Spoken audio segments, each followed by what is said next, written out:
Before you skip this part, hear me out. I try to keep this podcast as raw as possible, but there are a few edits I had to make because of it being a Twitch VOD. And because this was a Twitch VOD, please excuse the random follow and sub sounds that play throughout, as well as the Discord transmit sounds. This podcast was kind of put together in a hurry, and it was done super late with no preparation, so I do want to apologize for the quality. I also want to mention that on top of me being in full zombie mode, that this was my very first podcast, and I certainly learned a lot doing it. Let me know what you think in the comments section below. Out the gate, this is the Striker podcast. We're going to be talking about the Striker class. All things that are Striker, really. And the whole goal with this podcast is so that we can get some good conversation, some good questions, and some intelligent convo going amongst the people that actually know the class. Again, the biggest thing for me when I was learning the game was that it was really difficult to find out legitimate information. It's like one person will tell you this class is ridiculously good, another person will tell you it's bad, and it's just really, really difficult, you know? So, I was like, you know what? I want to try and talk to some of the best players and most knowledgeable people in their respective classes and kind of get their thoughts and kind of try to centralize that in a discussion, in an organized discussion, so that anyone that is interested in that respective class can kind of refer back to and kind of hear the thoughts of those players, right? So these are the most knowledgeable strikers that I know. Night Strike is he is the owner of the actual official Striker Discord. I think his name in the Discord is Striker Boss. Yeah, Striker Boss. We got Striker Boss in the house here. He's been playing Striker for a long time. He runs the Discord. He's put together a great community over there. I want to say first and foremost, you guys probably know, if you've seen my Striker guides, you guys know that I always link the Striker Discord, because that's where I learned how to play Striker. Fortunately, that Striker Discord has a lot of knowledgeable people. Anyone with a Grandmaster tag in that knows what they're talking about. They're handpicked from the people that run that community. Sorry, phone's going off. So yeah, speaking of Grandmasters, the other person that we have in here today is Capt. And he is one of the Grandmasters in the Striker Discord, and I can vouch for both these guys. They know what they're talking about, very knowledgeable, know the ins and outs. And from my understanding, we are not actually all on the same page with our beliefs. We all can agree with most of the mechanics of Striker. You know, obviously, for example, mass destruction. It's a huge engage, right? Like it's a very important engage in the Striker class. Capt, Night Strike, me, we all know that it's a very important skill for the Striker class. So like things like that, we're all in agreement with, right? So we know the ins and outs in regards to the mechanics of it. However, we don't have the same opinions. So that's why we're going to get some interesting conversation going. And again, I just want to say one more time, don't feel neglected in chat, okay? Our main focus is to have a conversation amongst us, and at times we will actually try to interact with you guys in chat as well. So with that, again, let me kind of give you guys a minute to talk here. Night Strike, Cap. We'll start with you, Night Strike, since you're the first on the guest list. Yay. Can you kind of introduce yourself? Oh yeah, obviously you guys know me, my Night Strike or Striker Boss. Played Striker since beta actually. Well, when I say beta, I mean its original release in KR. I got in the KR account. Fell in love with it and played it ever since. I did take a time to obviously reroll Mystic, but other than that, I've mained Striker ever since it came to NA. Study it. It's got a lot of options, a lot of play options that I really enjoy, where you can be stylish or just reading chat right now.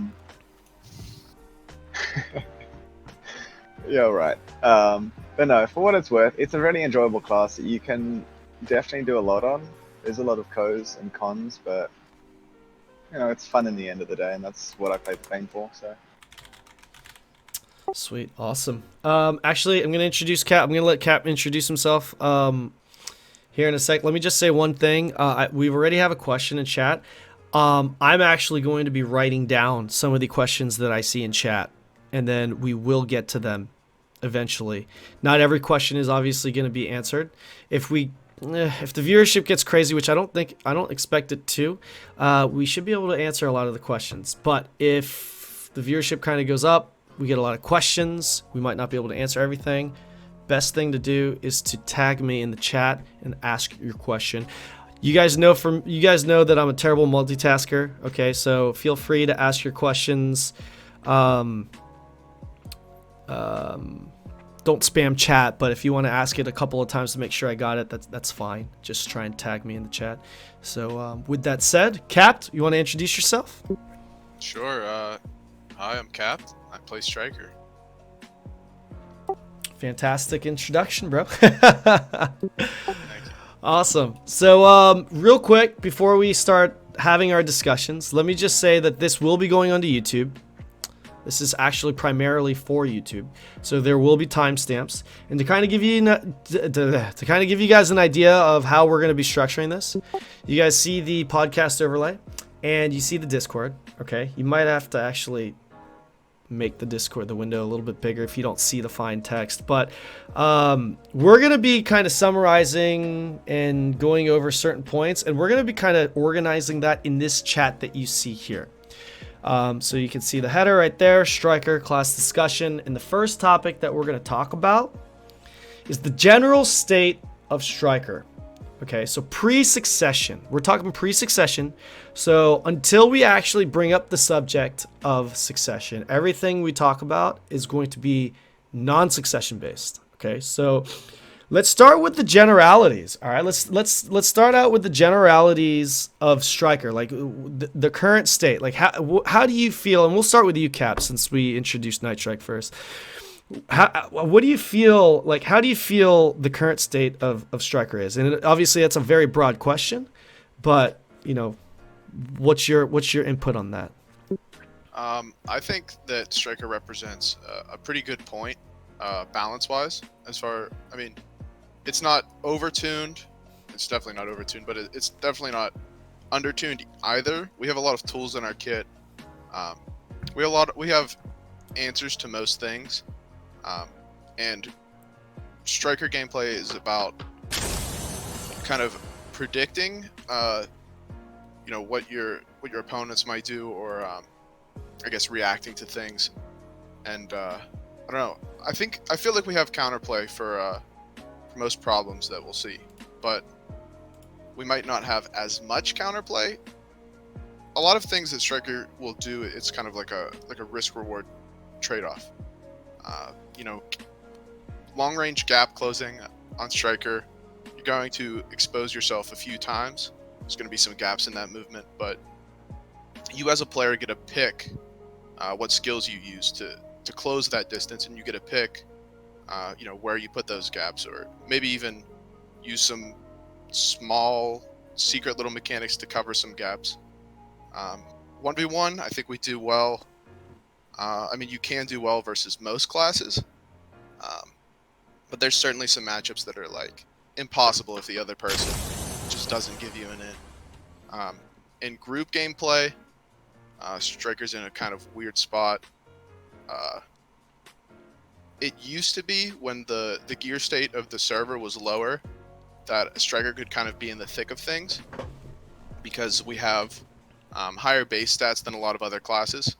So, with people having lower AP, those base stats are more meaningful. But now that, we have people who are running around at full pen, Striker having better base stats, or, evasion buffs or whatever, doesn't really make as much of a difference anymore. And that's really kind of hurt us, because we're a super armor reliant class. So Strikers kind of went from this like a frontline bruiser type playstyle to more of a flank and just kind of blow people up playstyle, because we have really great burst. And if you want to play that bruiserish playstyle, you're going to have to do a specific sort of gear build to do that. And then PvE, I don't PvE. I don't like PvEing, so you guys can talk about PvE. That's not in my wheelhouse. Okay, so before we get Night Strike in there real quick, let me just kind of just for the viewers, right? To kind of make it a little bit more clear. Can you kind of elaborate a little bit more on why it changed, because you talked about how there was a little bit of a shift, right? In the beginning when Striker used to be this, and now it's more like this. Can you kind of elaborate on that a little bit? Wait, me or Nice Trick? You, Capped. Yeah, Capped. Oh, okay. To your point, right? Yeah. Yeah. It's because the gear state of the server rose. So and everybody is naturally building full AP because that helps you in PvE, and PvE is how you get more gear. So you're kind of hurting yourself in the long run if you go into a hybrid build. So people are kind of forced to go full AP. So because as the gear state of a server progresses, more and more people get more AP. When there's a lot of AP and everyone takes a lot of damage, the people who can survive the most are the people who take no damage because they're in iframes. So it's hard to be an SA class in an environment where there's just a lot of damage coming at you. Right, and you could actually make the argument saying that unless they make any changes to Striker, just naturally the way Striker is as a class, you can make the argument in saying that the more damage that's introduced to the game, the higher AP, all those things, all those factors, those are an indirect nerf to Striker. Yeah, I think it's something it's really hard, I think, for the developers to address it, because let's just say the developers were to make super armor strong enough that you could be in the middle of a GVG and sit in super armors and not die to the damage that's coming in. If you're able to be that tanky in that situation, once you go into a different situation like 1v1, you're just going to be unkillable. So because the class is kind of a class that's going to just be eating damage from everywhere, it's really hard to balance it for both 1v1 and in group PvP. Right, makes sense. What about you, Night Strike? What are your thoughts on the general state of Striker right now? I mean, for the most part, Cap really did sum it up. We're definitely a frontline bruiser class that doesn't really have any form of, or at least not many approachable openings to go for. It's like when you consider, say, in a GVG or a siege situation where you're taking on a lot of classes, we don't have a lot of engage. And if we do use our engage, that is pretty much gone for our disengage at the same time. So with the super armor trading, as the AP obviously of the average community has risen, super armor obviously is just not effective. We were built in a pre-CC patch situation where obviously it was mainly just trading between super armor versus super armor, forward guard versus forward guard, and there was no such thing as a PvE CC. So if you managed to execute a nice, say for example, Skull Crusher, you would actually get the effect rewarded, which allowed us to at least be competitive in a situation where we could engage, stop people attacking us, and at that time as well, we could actually do decent damage because everything was super armor chained. But now we've only got, what, 3 super armors that are even used in Siege? One of them that doesn't even do damage. None of them CC. So when we go into a siege situation now, it's forced of like either you have enough AP to blow someone up in one single strike, or you're going to get blown up in turn. But as Captain said, like, how do you balance that between a 1v1 situation? Because we are decent in 1v1. There are definitely matchups that fuck us over completely. Give us no option to engage on, say, an archer that knows how to kite. Fighting someone that simply just has high speed, such as a ninja or a kuno that knows what they're doing. We're definitely pressured into a situation where, as a bruiser class, we don't have a lot of engage or disengage options, but if we were tanky enough to survive siege, we would be immortal in a 1v1 situation. So I don't really know where Striker sits right now. It's kind of a mix between a flank class and a bruiser class. All right, so let me ask you this. Let me ask you this, Night Strike. Would you say that Striker... okay, in a 1v1 scenario, and in a large scale scenario, both PvP scenarios, right? Would you say Striker? Where would you say Striker is on the totem pole? Would you say that they're weak right now? Would you say that they're strong? Would you say that they're balanced? Where would you say they're at? They're probably, if you consider average being a balanced situation, I would say Striker would be probably in the balanced category. Quite often we're known as the PvE notwithstanding, the jack of all trades, master of none. Like, there are plenty of classes that do any which job better than us, but there are also plenty of classes that do that same job worse. So there isn't really a significant weak point to Striker. We have some issues where, like, gaps in our trading super armors are apparent, be it from either desync or simply just the skill obviously having an opening.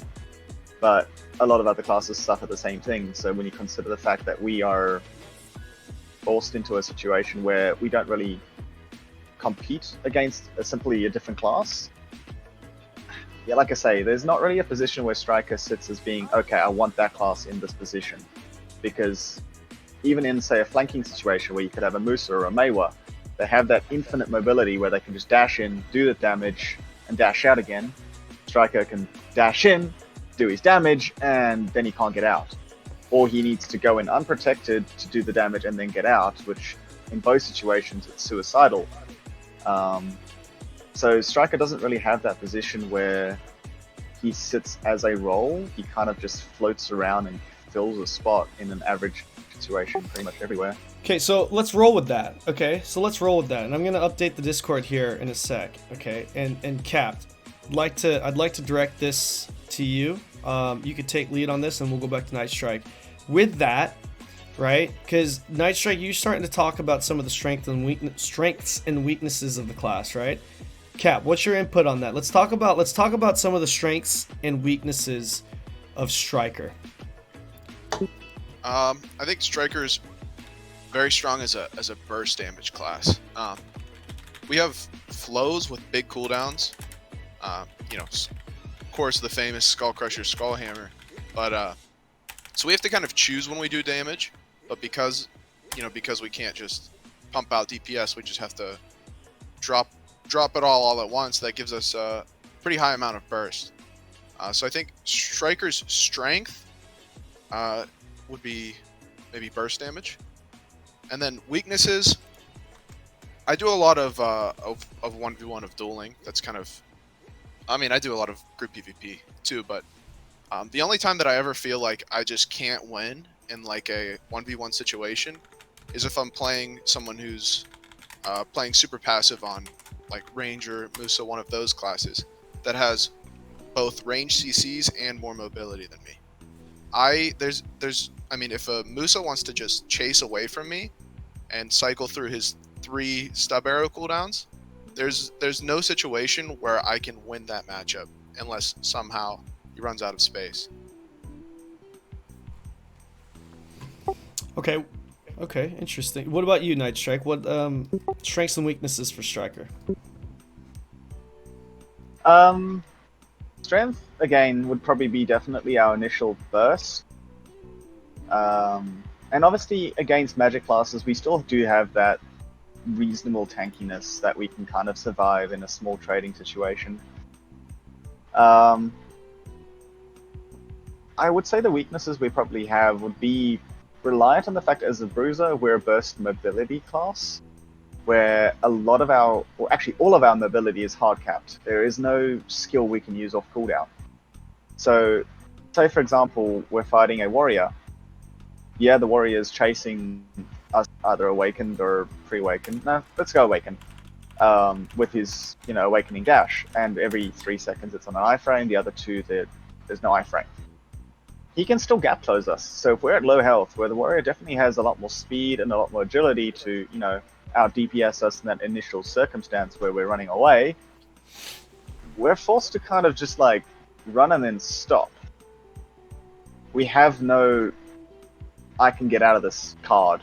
Like, our leap is a hard cooldown, our dashes are a hard cooldown. Our only decent running ability is our double dash, which is a 12-second cooldown. Otherwise, we have one single dash, which, if it is used on a shard, is literally just a super armor. It doesn't do much. slower, and it's unprotected to grabs, which most classes actually in the game have. So our strength would literally just be damage. That is the only thing we bring to the table. We don't offer utility, we don't offer support, and I guess our weaknesses are apparent to the fact of lack of mobility, gaps in our super armor trading, which is what the class is kind of built around, and I guess obviously grinding. When we obviously go out there and try and kill stuff at a reasonable speed, we don't really have that much in that department either. Yeah, so if I was gonna give my 2 cents, and feel free to interrupt me at any point to respond, any like both of you guys, like I feel like, yeah, I'm in agreement. The strengths with Striker, we do a lot of damage when we get a catch, right? But for me, right, if we're kind of doing a little bit more critical thinking, the way that PvP, especially if we're talking about a 1v1 scenario, the way PvP is designed in this game, it's whoever CCs wins. Now that's beginning to change. I feel like I don't have that much experience with Succession yet, since I haven't been back for that long. But I feel like the more damage that's introduced, the more that starts to change a little bit. Like trading damage is obviously a thing, especially like class like Musa. Even back in the Awakening days, even at like 260, 270 AP, trading is a thing, absolutely a thing for like classes like Musa and whatnot. But for specifically for like Striker, right? And like Striker's very reliant, in my opinion, on catching someone with a CC. Because we're not very, I say we, Strikers, I should distinguish that. Strikers, just for me, I don't feel like they're very good at trading damage. I feel like they're very reliant on getting a CC catch, which that's kind of how the game is designed in the first place, right? And then you could blow someone up. But then again, when AP gets ridiculous and all this AP is introduced, that advantage in damage doesn't seem to be that big anymore anyway, because like Mystic would be a perfect example. That was kind of the big trade-off between Striker and Mystic. Mystic doesn't do as much damage as Striker, but when Mystics get to a certain point with their AP, like they one combo you anyways, right? So that's kind of like, for me, I always felt like it's like, when I look at a class personally, strengths and weaknesses, yeah, Striker they have an advantage in strength, in damage rather, but it's like the most important aspect of this game for me, I feel like, when it comes to 1v1s, is how effective are you as a class to CC the opponent, because that's really like an important factor of a 1v1 fight. It's like, how well does your kit set up? How well do your class mechanics set up for you to actually get a CC on a target? Like that's kind of my perspective on it when it comes to like strengths and weaknesses. And when it comes to Striker, I just feel like they're average at best at that, because they're just innately slow. Yeah, they do a lot of damage, but I feel like when it comes to the weaknesses of the class, I feel like they're a little bit slower, a lot slower compared to some of the other faster iframey classes. Not as slow as Guardian, but pretty slow. Until Guardian hits you with an attack, and then you're as slow as they are. Exactly, right? Flash Step into Fist of Truth. Is it called Fist? Forgive me for the names, because I haven't played it in a while. Right? Fist of Truth Strength, right? Yep. Yeah. So like that, for example, right? I mean, Flash Step is obviously protected. Fist of Truth Strength is not protected. But like, if you hit someone with that, you do get a CC. And I'll be honest, I've caught many people with that. You know, you kind of catch it off guard. I mean, when you catch someone like with that, you're normally not trying to catch them with that. Most of the time, you're normally trying to catch them with either like a cancel into twisted or mass destruction, if you are. But like, if I'm using that as an example, like, yeah, there are plenty of skills that you can catch people with that are not protected, right? Like, but I feel like when we're compared, like, I feel like in a realistic, like in the real world, like, okay, if we're talking about Ninja, right, like Beheading of the Dead, for example, it's like, that's not fully protected. I think it's Beheading of the Dead. pretty sure it's Yeah, Burning it's the one Dead. where you disappear Yeah. and you have an AoE. Yeah, stun. and It hits it's structure. it's a 360 degree thing, right? They do it at range because the hitbox is insane. And what they do is they try and iframe around you or near you so that they're far enough away to be out of range for like a potential CC, but they, so they do a unprotected skill that's going to potentially, that will, number one, do trade damage, but number two, hopefully get a CC and then go from there. And they could do that because of two reasons. Number one is because they have a little cushion. They're not in your face, right? There is a range to that. And number two, it's very fast. So when we're talking about those mechanics, I feel like it's fine. But when it comes to Striker, I feel like almost every single skill that's unprotected is just extremely dangerous, and it's just not as effective as some of these other classes. So like right out the gate, yeah, Wolf's Hunger, like Awake. Again, we're not talking about Succession, guys. We're not talking about Succession yet. So Wolf's Hunger, like, yes, I've caught many people with that. You can catch them off guard. I've caught people with Fist of True Strength. I've caught people with Somersault. I've caught people with unprotected skills quite a bit, right? But it's not reliable, and when you play against better players, it's not very effective. And I like for me, and I want your guys. I'm not making a statement. I actually want your input and as a question, right? In regards to what I'm saying here, is that for Striker, I just don't see it. Like, I just need a little bit more convincing, because like based off of a few of the things that I've heard so far, I don't know. I don't.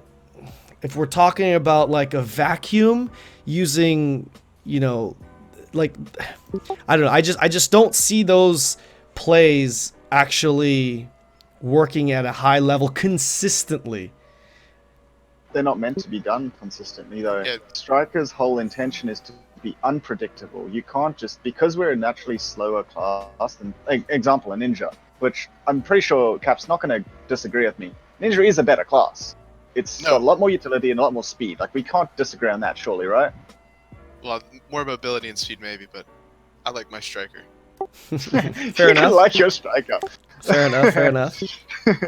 Okay. No, but go ahead. Yeah, my I know what you're reference is, getting with. like, Yeah, go as ahead. a general opinion, ninjas that like top class. So if we're fighting a ninja, and I'm gonna go ahead and every single engage, I'm gonna start off with this ability.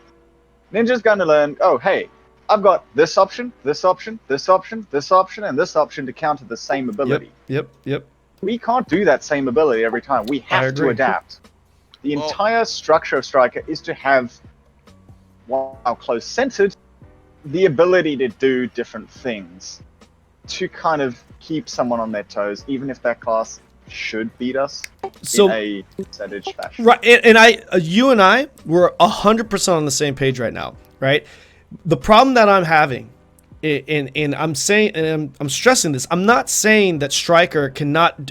Okay, when I say Twisted Rage Hammer Mass Destruction, outside of the grab, I'm not saying that that's obvious. I'm not saying that that's our only catch. I'm saying that's our.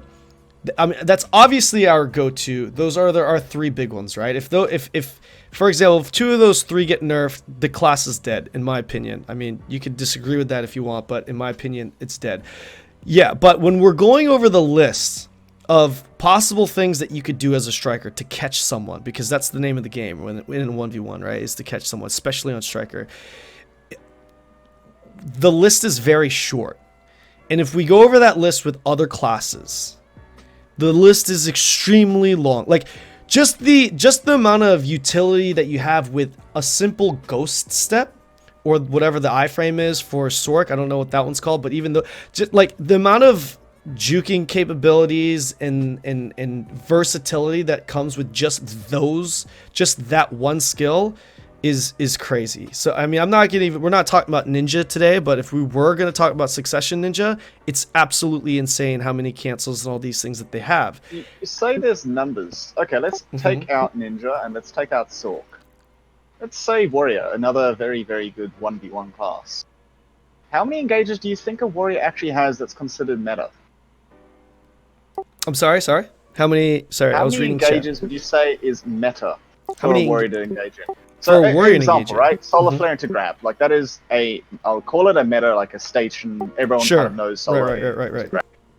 how many other, considered normal engages does a warrior really have above a striker? So striker, let's say example for I would say striker would absolutely. be dash grab is solar grab. Like that is, say, the same thing, just different class perspective. I don't see warrior having any more meta engages in the sense of a CC applied. They have that little dash forward CC stun, right? Stiff from their shield charge. We have mass destruction. It's 2 and 2 so far. Like, do classes other than Ninja and Sork really have more? I would agree. If we're talking about warrior, I would disagree with that. They do. They have the shield slide thing in their pre-awakening, short cooldown, forward guard. They have chopping kick, which is a protected bound, super armor bound on a short cooldown.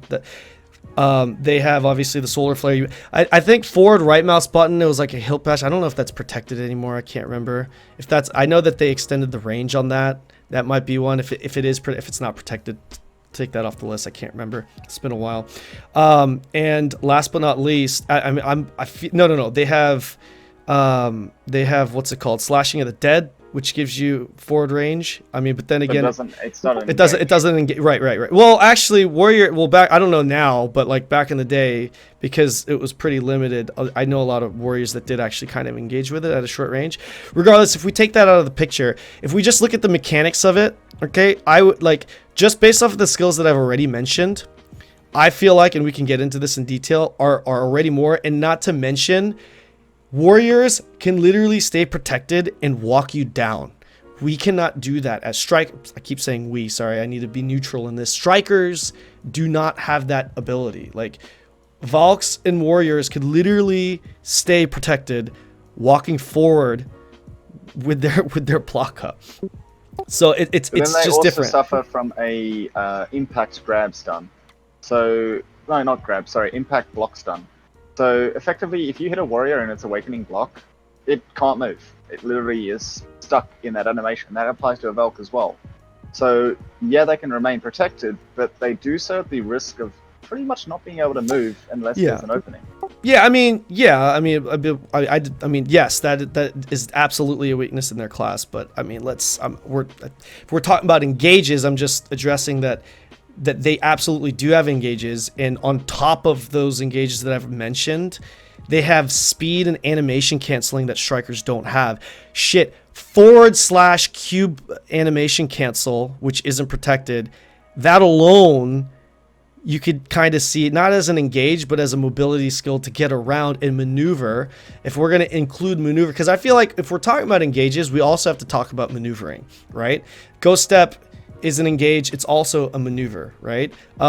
Shadow Stomp is not protected at the end of it and while you're going through it, but it's a maneuver because it's very quick, right? I would say the /cancel is also a mechanic that a warrior has that allows them to maneuver really effectively. I just feel like strikers are very stymied in that department to be able to maneuver, hence why I feel like they're weaker when it comes to being able to engage on a target again versus some of these other classes that are stronger. Go ahead, Cap. Sorry.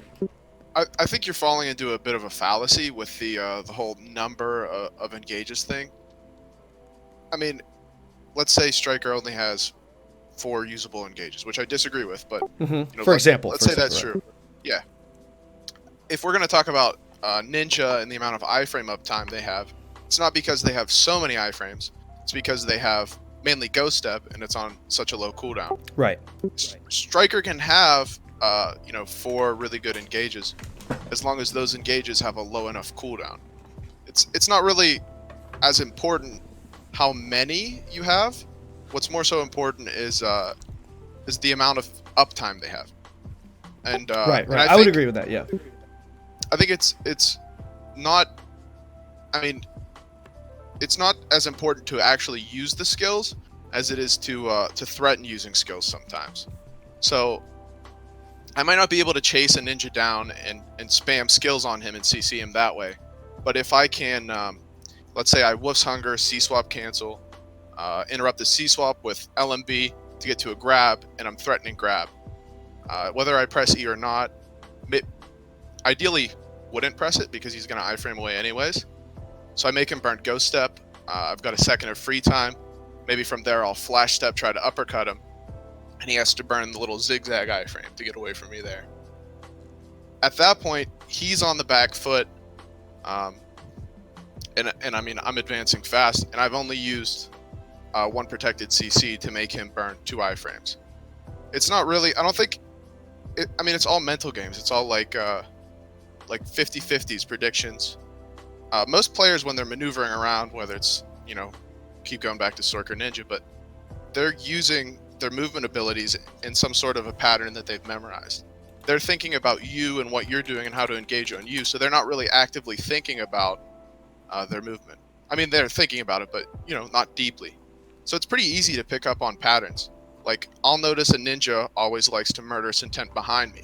So maybe when I see a ninja, or when I'm fighting that ninja, I'll cast a stationary skill that he knows will be ending soon, and when he comes behind me, maybe I'll throw even an adamantine behind me to catch him. I think we have the tools to catch classes. I just think it's a matter of reading people. And to what you were saying about super armor trading earlier, I agree. Striker's definitely not a super armor trader, but I don't think that we're very easy to kill by super armor trading, and I don't think that's because we have great super armors or anything either. I think as long as you don't burn your grab, like you don't just try to dash grab someone at the beginning of every duel, then your grab is actually very useful as a deterrent rather than as an engage. I mean, Musa, for example. If I don't burn my grab cooldown, it's going to be very ill-advised for a Musa to come right up next to me and try to below the belt me, or a Sork to GRJ me, or a Kuno to try to spin next to me.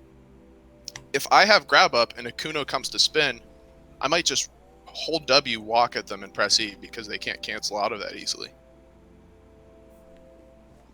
So you're using grab as more of a utility, not as a weapon, almost, like, Yeah, because having that grab provides a CC of its own, because the person has to play around he's got a grab play. Yeah, I mean, just because you have an engage doesn't mean you have to use it as an engage. I find that the grab's pretty useful as a deterrent. I don't use it, honestly, because our grab has a pretty poor fail animation. So I don't really use grab unless someone is really locked down. Like, you know, a ninja comes up and blade spins at me, or katana showers me. I'm going to grab him.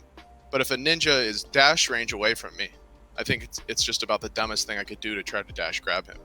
Because then I lose that iframe tempo, I lose that grab cooldown, and I'm fighting a downhill battle. And also, we have a uncancelable, unprotected grab fail animation, which, if he's a smart player, he'll take advantage of and CC me. Yeah, that's definitely some good info for sure. Using grab as a deterrent, absolutely. I mean, you don't always have to burn. You don't always like to use.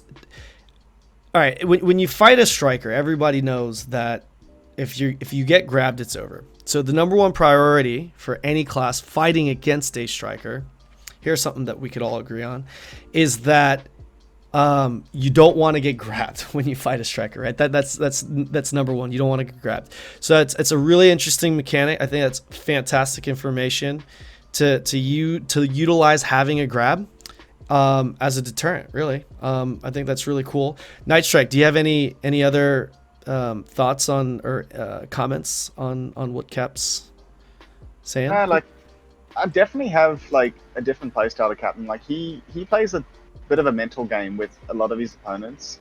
So in that sort of situation there, and in a mid fight, I'm not going to think about using a grab as a deterrent. He just brought it up to me now. Like, while it is something I guess it's probably crossed my mind, it's not something I actively use as a tool. One of my biggest issues when I'm fighting a lot of super armor classes, like a warrior, or a Valkyrie, or even a ninja in most cases, is I want to get that grab off. And I do have the bad habit of, dash grabbing. 9 times out of 10, as it pretty much is implied, the person will iframe or prevent that from happening, and I get the fail animation giving me a death sentence. But at the same time, I guess with the way that we play, this is what makes Striker a bit more unique, is that we have such a linear appearance where if you start doing things like what Captain's doing and playing in a game that's not just class versus class, it's my mind versus your mind, the striker can become almost a different class. Like Right. You're fighting literally the player, you're not fighting the class that he's using anymore, because I'm pretty sure if you use that mental game on any class, it doesn't matter if it's a Musa or a grab versus non-grab class, that mental game is definitely something that can definitely beat the odds. Like that 1 to 10 fight, you can get that 1 if you play that mental game very well. I just feel like in comparison, right? It's like if we're just looking at Striker, yes, there's a lot of things that it has going for it. That's why it's fun to play, right? But when we're comparing it, and you have to compare it because we're talking about PvP, right? When we're comparing it to other classes, I just feel like it just doesn't come close to some of these other top meta classes, in my opinion, top meta classes, when it comes to potential. And not just engage, not just disengage, just like the amount of play. I just feel like if we sat down and counted how many plays, quote unquote plays, a Ninja, a Kuno, whatever, some of these better 1v1 classes, the amount of plays that they would have in a scenario versus the amount of plays that Striker would have in a scenario, I just feel, yes, Striker would absolutely have plays. I just feel like that list would be very one-sided for me personally. That's just kind of my belief to it. Now, obviously, we're talking in a perfect world too. I've fought ninjas personally. I personally, I kind of have a harder time with Sorks.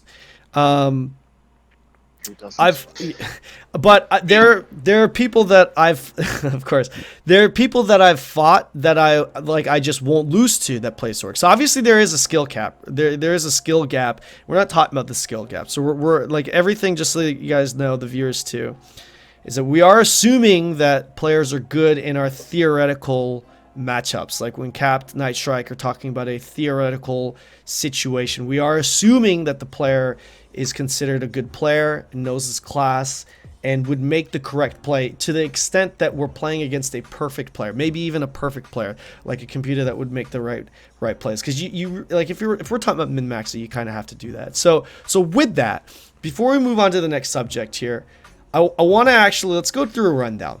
Okay, let's go through a rundown. And you guys tell me, both of you guys, okay? I'm going to call out a class, and you tell me, in comparison with Striker, in a 1v1 scenario, who has the advantage, who has, I'm trying to word this carefully.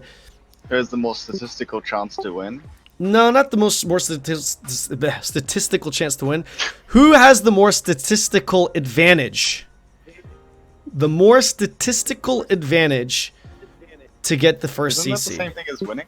To get the first CC. We're trying, because I'm seeing in chat some people are like, well, just because you get a CC doesn't mean you're gonna win, which is true, which is true. But let's assume that the first CC. Say one CC wins. Yeah, right. So I'm gonna go off of a list of classes here. Okay. All right. So we're gonna start with the first class, Warrior. We're gonna start with you, Capt. Warrior. Striker. Striker has the advantage. Okay. Night Strike. I'm gonna be Warrior. Warrior. Okay. I will refrain from putting my opinion on this one since I'm the host here.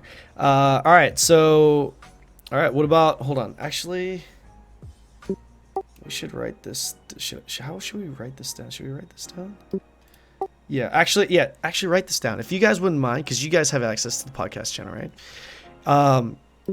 Just type in Warrior, and then like the greater than or less than sign, and then Striker. Yeah. So like okay, Warrior, greater than, less than sign, and then whatever. Yeah. There you go. And let's try and keep it in the same order too. So we'll start. Well, Striker will be the second class that you type in, just so that it's a little bit more organized for the viewers. All right, cool. All right, so next class, Ranger.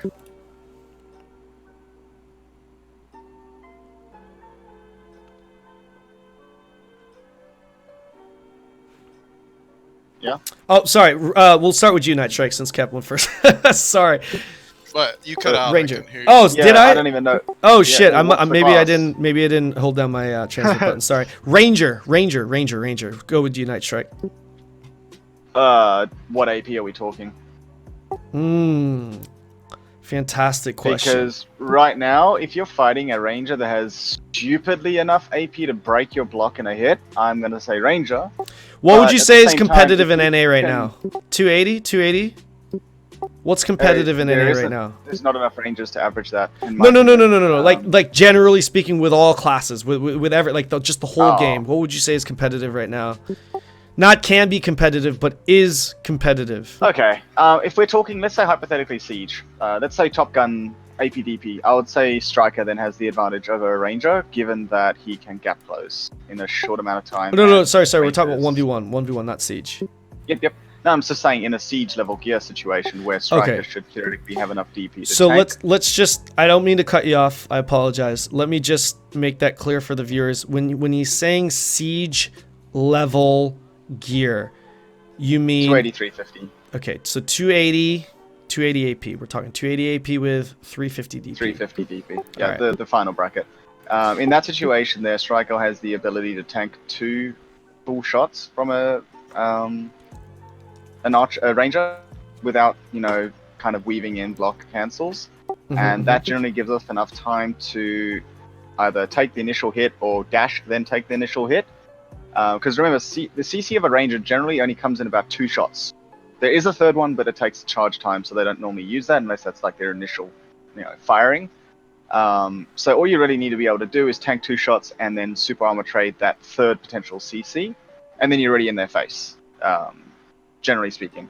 So if you can't tank that first shot and the AP of the ranger is just too much for your DP, you will lose because they will trade you through super armor and everything else before you Okay, get close. so right, I get it. So who's got the advantage? 285 AP, 350. 350 1v. DP Striker will have advantage, in my opinion. Okay, so at that gear level bracket, 280, 350, in a 1v1 scenario, you say that Ranger has the advantage. Has the disadvantage. Ranger has the disadvantage. Sorry, I'm sorry. Yes. Striker has the Correct. advantage. Okay. Mhm. Okay. Capped. What you got? Yeah, it's Ranger every time. Maybe like if you're in like Pride Gruntle or some shit, Striker could win. I don't know, but it's Ranger every time, and they can CC on first shot too. They just have to use BG. BG is a lot of Rangers will cancel things with BG or cancel Right. out of BG. Blasting Gust, they'll CC on first shot. Their grab is a lot better than ours, so even when you get to them, if you try to grab trade with a Ranger, it's kind of a little known fact, but Ranger grab actually has a micro iframe on the grab fail animation. So if you try to gap close on a Ranger and trade grabs, you both press E. Depending on the timing of when they press E, if they get the cooldown off, they will either desync your grab, or they'll get the other type of desync where they stand up quicker, because their grab fail animation literally is a mini iframe, and also their grab fail animation is super small. Their grab's a lot faster than ours. Yeah, I would, and also I don't think AP really matters that much. I think they have a better neutral game, generally speaking. But once they get that CC on you, they can down smash combo you, or they could probably. Let's not talk about that. Let's not talk about that bullshit, dude. Where a fucking 200 AP Ranger will destroy a 350 DP once he's got that CC. That's not fair.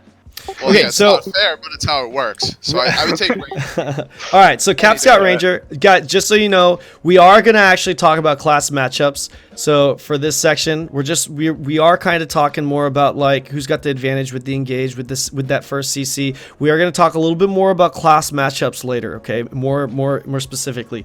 But guys, let me kind of take a little quick intermission here. Let me just say that, like I feel like maybe this is a little not modest, kind of not modest, because it is on my channel, but like with all that shit aside, like, man, you guys don't like, if you are a viewer right now and you're just trying to learn Striker, the amount of good information that's already been said is just it's just really, really, really good. Like, I would really pay attention to what these guys say. That, like I said, I would not have invited them onto this podcast if they weren't people that I even felt like I could learn from. I shouldn't have used the word even. Kind of makes me look like I'm stuck up a little bit. But, I mean, I feel like I have a pretty good understanding of the class. But these are guys that I would even learn, that I would learn the class from. And I did learn the class from. Night Strike was actually a big help when I was learning Striker. And like, and I mean like mechanics like this, right? It's like people that just really know the ins and outs of class mechanics is, you know, only those types of people would know things like what Cap just said, like with grabbing, like trading grabs with a ranger, right? Anyone could just be like, yeah, the ranger wins. It's like, well, how the fuck do you know, right? Well, I mean, Cap gave a fantastic explanation on why. So I just wanted to throw that out there. Like, it's some really good information. If you are learning the Striker class, I would highly recommend just trying to absorb as much of this as possible. So with that, we're gonna go to the next class real quick. And again, like boys, we're gonna try and keep it a little bit short on this particular thing because we are gonna be talking about class matchups later. Okay, so Cap's got Ranger, Night Strike's got Striker. All right, so now we got, let's go Sork. Cap, you want to lead this one off? Yeah, I know you guys were saying you have trouble versus Sorks. I don't really find that I have a lot of trouble versus Sorks. I don't like want to name drop anybody or anything, but I've fought yeah, that's not a lot of the best Sorks in NA. You can name drop if it's a compliment, by the way. This. No, well, yeah, you know what I mean, because you know drama and shit. I want to keep this neutral, you know. So yeah, sorry, go ahead. But yeah, I think I do well versus Sorks generally. I do lose to one Sork in particular. Okay, that's cool. It. But I fought a lot of Sorks. Okay, so I would say it maybe. I would say it's 50-50-ish. 50-50? I don't really have any problem at all versus most Sorks. Okay. Those good Sorks, it's like 3 minutes before someone CCs someone. Okay, so let me just kind of be clear here though. When you said I don't really have problems with Sork, we're not talking about Capped fighting another player because there's no one that's going to be just as good as you, right? What I mean by that is they're like whoever you fight is either going to not be as good as you or they're going to be better than you, right? Like, because you're not fighting yourself. So in a perfect world, if two machines are playing, right, like two computers that can fully utilize their skill set, right, in that world, who would you say has the advantage between the two? Are we talking Stockfish or are we talking Alpha Zero here? Stockfish or Alpha Zero? What does that mean? It's a reference. They're chess bots. Fucking hell. Stockfish just does the default stuff, but Alpha Zero's Google's guy. Alpha Zero's crazy. All right, let's talk Alpha Zero, man. Oh, Alpha Zero, yeah. That Korean chess guy played him, right? They played Korean chess. Yeah. There's like the number one. Alpha Zero is a chess simulator, right? Right, yeah, but the number one guy's not Korean, or well, maybe he is. Anyways, let's not get into chess. Sorry. For the record, that I don't know if the Korean guy's the number one in the world or if he's number one in Korea, but they did a series. This is off topic, but I'm gonna go with it anyways because they played I think like 4 games, and the Korean guy actually did win 1 game of the 4. He beat Alpha Zero? Yeah, he did. He beat 1 game. I think he beat him on the 2nd game, but like apparently Alpha Zero like it evolves as it plays and learns like the other player, and he just had like no chance after that. But he did actually beat him once, if I remember that correctly. If I'm not remembering that correctly, and we've got some chess heads in the chat, call me out on that. Okay, that was Go. The Korean guy's the number 1 Go player. Oh, it's not chess. Go. Right. That was right. Alpha Go. Alpha Go. Yeah. Sorry. Fucking nerding out. I don't actually follow chess or any of that shit. It was just all over the news in Korea. Okay. Fuck. Don't make fun of me. All right, sorry. Go ahead. Sorry. I don't know. I think it's kind of a strategical matchup. I don't know. I'd still go 50-50. 50-50? All right, then we'll go with Sork equals Striker for Cap. Night Strike. Your thoughts? I'm going to say on the general odds of it, it's going to have to be a Sork in favor. A good Sork can counter a Striker. It can keep up pressure. Not talking about a Sork that can't break a striker's block or, eat its DP. Like, sure enough, a striker can win if it never blows its grab, but, I mean, come on. Iframes for fucking days. And even not even talking succession, like, just the default Sork has so much utility in the fact that he can do some weird bug where he has double Grim Reaper's Judgment. Right. Like, fuck, I didn't really know how to. Like, admittedly, this is more of obviously my experience against Sorks more than anything else. But I find that even when I consider them not protected, they're due to latency and stuff still in their form of iframe, or at least immuning a lot of my grabs because we don't have the penetration with grab pen. So like I try and take advantage of, say, for example, when they're using that Grim Reaper Judgment, or they're using their Dark Flame, and by the time on my screen I've gone ahead and pressed E, or gone ahead behind them if it's like a Ford Guard and try to use Mass Destruction or Adamantine, they're not there anymore.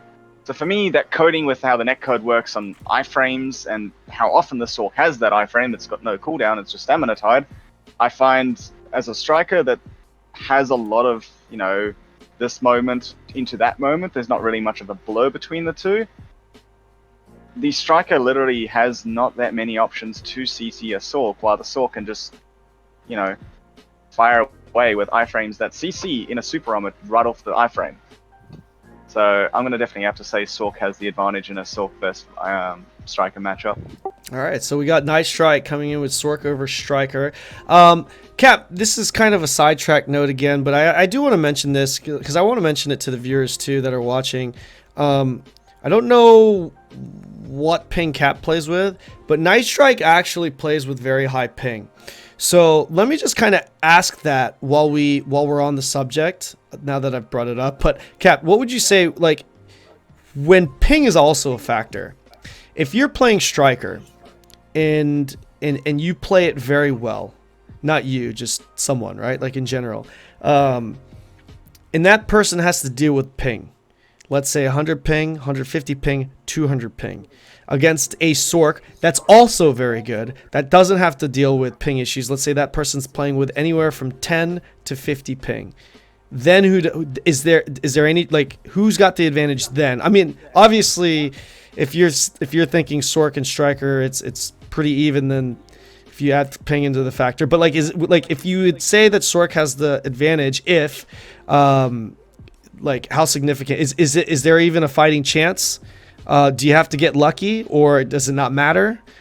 What's your input with that when ping comes into play? I am so glad you asked me that, because I have around. It used to be much worse, like maybe like 150s, 200ish ping, but where are you from, Canada? No, I'm just East Coast US, dude. Oh, it's far. Yeah, I'm rural too, so. Where's the the BDO servers are in Cali? Are they west? Yeah, they're in California. Oh, They're okay. in San Jose. Oh shit! But, minimum 100 yeah. ping, minimum then, huh? Yeah, I'm around 100, and I actually sparred with for a very long time. He quit, but he was from California, and he had single-digit ping, and it was a Sork, very good. SB fought him. You know who I'm talking about, SB. I do, yeah. Yeah, but I can't think of his name right now though. Tals, his name's Tals. Thank you. But yeah. he had like I think 7, 8 ping, and we would spar a lot. And when someone has much lower ping than you, they can actually react to something late. So if I were to try to grab him, which by the way, my opinion, Sork matchup, if you press E, you lose the Sork matchup. Don't press E. It's just fucking dumb. That's even with good ping? Yeah, no, don't do it. Yeah, just trying to make that clear for the viewers. Well, I don't have good ping, so I don't know, but I would recommend against it. Anyways, he would see my grab animation start to play out, and he's able to kind of react to something late. Like, Rage Hammer comes down, he can iframe after it comes down and get away from it. So for someone that has much lower ping than you, and he quick reflexes too, they can react to CCs late. So it's kind of, you more so have to predict what they're going to do than you have to try to just like outright catch them. And I mean, prediction's always better than just raw aggression anyways. But I would maybe do something like hold a forward guard too long, hope that he rush and crows behind me, and then throw down a rage hammer to catch him. Something like that. But you kind of have to have, I think, a game plan, especially when you're at a ping disadvantage. You have to plan out your engages, because you can't just rush at someone and uppercut them, because if they have that ping advantage, they can just iframe away in reaction to it. Good point. So when ping is the TLDR, when ping is a factor, Sork has advantage. Is that am I right there? With what you're saying? I'm not stating that. I'm saying what you're referencing ping discrepancy as a rule. Yeah. Sork just happened to be the point of topic at that time. Right. Yeah. Because it sounded like based off what you're saying, it sounded like Striker has a disadvantage, a clear disadvantage, when the Striker has a high ping versus a low ping Sork, assuming both players are good. I guess perhaps that's probably towards an iframed base class, I would say, is probably what Caps is referencing, when they have access to an iframe at that moment needed. Because, Super Armor's not really going to do anything against a grab. So. Yeah. Anybody is going to have an advantage with better ping. Yeah, right. So, but I don't think it's especially worse because it's a Sork. Maybe a little bit so because they have just as general then. Okay. Yeah. Gotcha. All right, so let's move on. Let's talk about Zerker then. Zerker. Night Strike. You want to lead this one off, bro? How good we're talking. Now, both players are being this good. This is tough. Okay, so I've met both spectrums of a Zerker. I've met a Zerker that is fucking nutty, and you have no idea what location he is on the map because his movements cause desync literally with the game code. And then you've fought Zerkers that are good, but you can learn them over time. A good example would actually be, and he's not the best, but he's very skilled level. You'll be looking at Yofam Steve. He's very good at the mouse movement, he's very quick, but he's also kind of on a more predictable level where he doesn't make the game go fucking stupid around you, where you have no idea if he's left or right.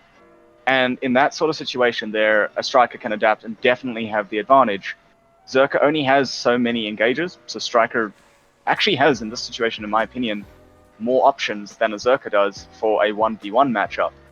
But if you take into account someone that has the ability to really, I don't know if it's an animation cancel or not, but they cause so much disruption of where they are close to you or far away from you and they're left and right, then that, I guess it would be down to the fact of the Zerker. But on an average scale, I would say probably a Striker an advantage in a 1v1. All right, so we got Striker. Cap, what you got? Well, I can kind of fill in for you there on the whole desync thing.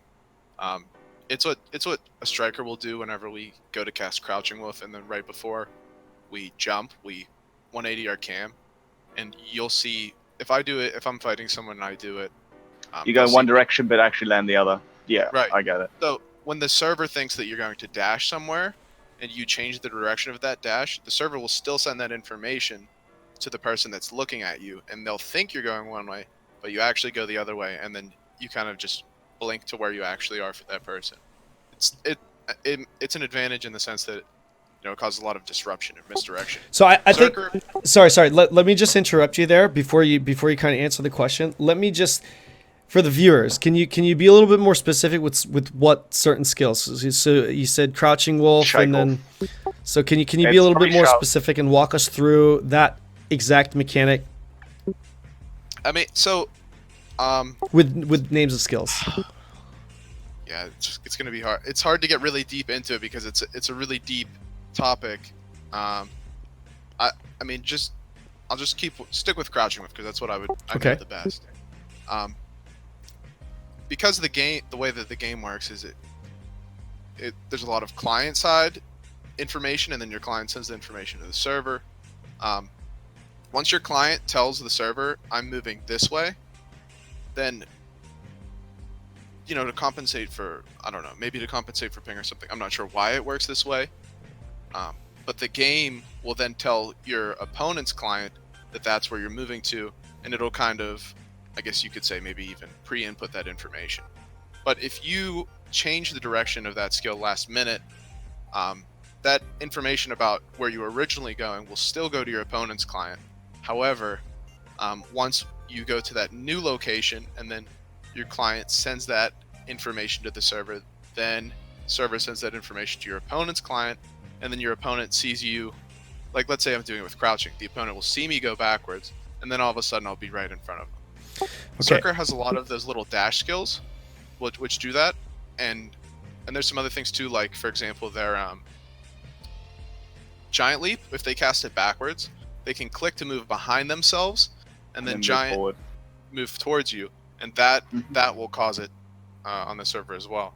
So, I mean, it's not really that big of a thing, I don't think, generally speaking, but yeah, that's why that happens.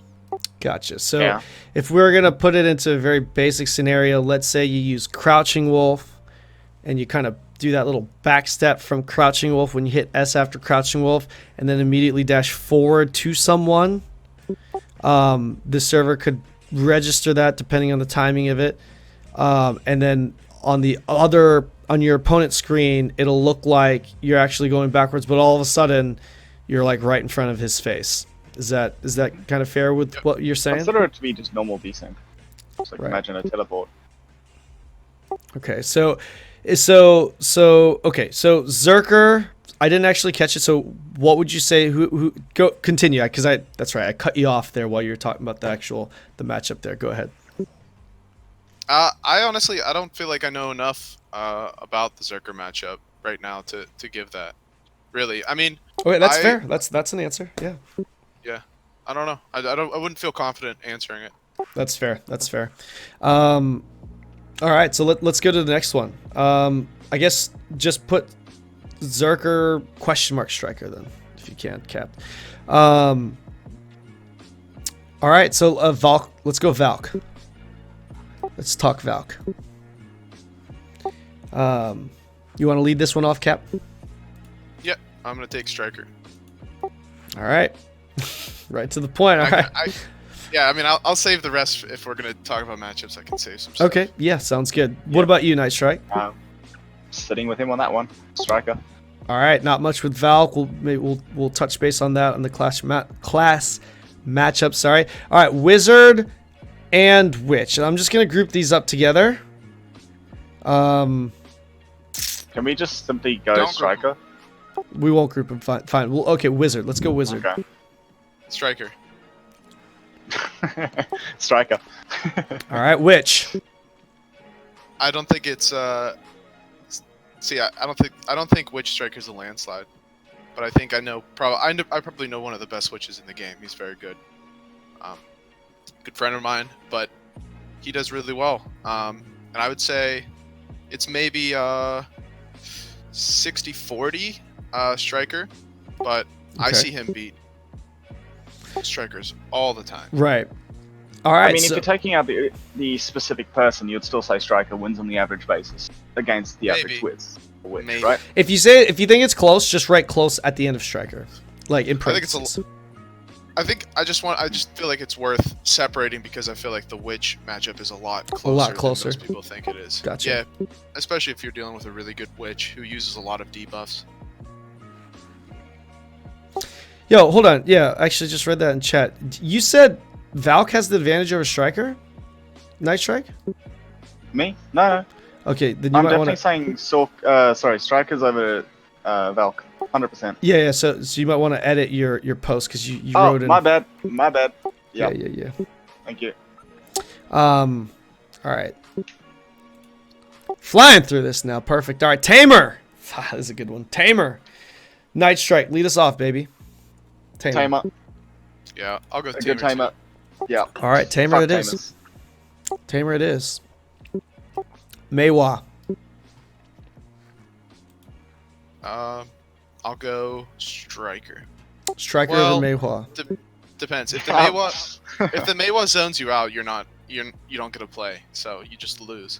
The Maywa can just chase away from you and shoot arrows at you. Same with Musa. Mm-hmm. If they want to cheese there's not a clear win on that one. Right. It's so their playstyle that delegates. Right. So again, we're talking about we're not so much, and I know we have kind of, but if we have to simplify it, it gets simplified down to who has the mechanical advantage, the class mechanical advantage. If you're utilizing the class kit to its full potential, who has the advantage? Oh, Maywa, because they can just poke you at range forever and ever and ever. All right, so Capt has Striker over Maywa, and But that, I mean, yes, yeah. I mean, in theory, if it's two bots, like if it's Alpha Zero versus Alpha Zero, and they're trying to win, then they're not even gonna let the striker get anywhere close to them. But that's not how people fight. Yeah. I think if the Maywa's like at least fighting you somewhat fair, then you've got a fair crack. so I don't know. Like you if- fight Niyashe, right? And like I know I'm pinpointing one of the best Maywas around. If Niyashe finds that you're grabbing him really quickly out of any of his close engages, he literally just goes pussy. He literally fucks off and shoots you with the stub arrow until he gets stiffed. He will play the most boring game until he sees you. Otherwise, he'll play fair, like you say, and engage, try and learn you. But as soon as he realizes that he can't poke you because your reflexes are too quick or ping doesn't favor him, he goes into pussy mode. It literally just does not go near you within a 5-foot pole, and you will lose. The matchup, Like, the matchup every is time. literally unwinnable if they decide to just not fight you. okay, So, so So yeah, so if we're talking purely full utilization of class mechanics, win at all costs, then are you saying Maywa has the advantage, Capt? And then realistically, in a person-to-person fight, Striker has the advantage? Is that fair to say? Is that what you're saying? yeah. I mean, if I'm fighting someone and they just hold chase and shoot stubs at me, I'm not gonna fucking fight them. right. I'd rather be AFK. Yeah, gotcha. All right, Musa. Let's talk about Musa. same thing. Same Yeah, thing. it's the same thing. Okay. But yeah. All right, if it's the same thing, do me a favor. Could you guys just edit your previous posts and just write Musa/May or May/Musa? Like Musa does have slightly different playstyles. Like he can kind of poke you at a closer range, but again, that comes down to the Musa's reaction time because they can use their below the belt and their crosscut just out of grab range, and they can do that very quickly, which can, depending on AP levels, change the matchup a little bit. Like if you ever for Kyrene Cap, when he was playing his Awakening, he's not obviously on Succession. He did that very well against me. In most cases, I would lose because he would just be out of that grab range. Well, I'm more of a quad gnome kind of guy myself, but yeah. Never fought him. I don't know how his playstyle Never was. fought quad. Quad's good. Quad's really good. Yeah. But yeah, I don't know. It's worth noting. I think these matchups are really fun. Gotcha. All right. My Well, favorite. let's go with Ninja then. Ninja, it's next on the list. Who went first last? Fuck it. Capt. Go for it. I'd say it's 50-50. 50-50. All right. Nah, you know what? I can't even. I'm trolling. I'd say maybe 60-40 Ninja. All right. So Ninja takes it. Yeah. Night Strike. Night Strike. Again. Hold on. Let me. Non-succession. We're not talking succession for Doesn't all matter. classes. All right. Succession's easier to fight. I'm just. All right. Let If me. you're referring to Awakening Ninja, that's even worse. All right. So Ninja over Striker. Night Strike. You got Ninja over Striker. All right, Kuno. What about Kuno? Ooh. I'll take Striker. Striker over Kuno? Yeah. On the average matchup, yep, I'm going to say Striker over Kuno. There are a few Kunos that I would say otherwise, but I guess on the standard day by day, it'll be Striker, yeah. Okay.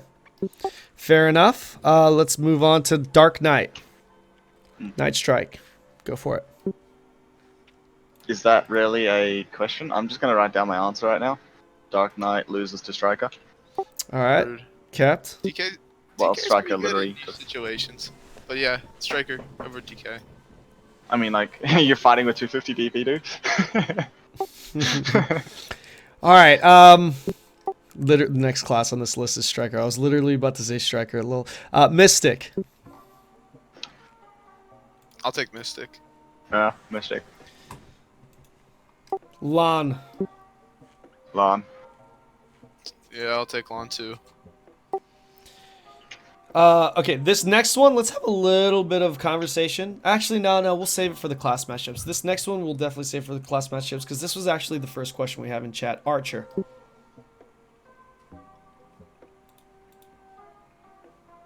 Did he quit press and push to talk? Sorry. I must have stopped. Archer. Archer. Yeah, I've got push to talk on. Sorry. Archer.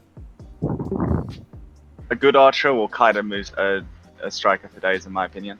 Like, you get so many of them, but a good archer, unless Cap can actually show me an insight, I don't know how to fight a very good archer. Like, I literally have no gap close options. They just fucking move forever. I've got no insights on that one, dude. I'm right with you. All right, so we got Archer with the advantage over Striker. Guys, just so you know, like, I would honestly say the unanimous decisions like that, like when they're just, like, for example, that's pretty convincing. I would put my money on that being correct. If it's worth anything, just because this was the question, I did play Archer myself. Awakening again, right?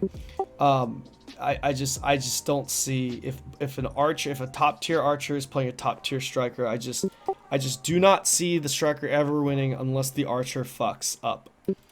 Well, just my opinion. If it's open world and it's like a really confined space, then different story. Yes. Yeah. Talking about battle arena where like everything is. BA. Yeah.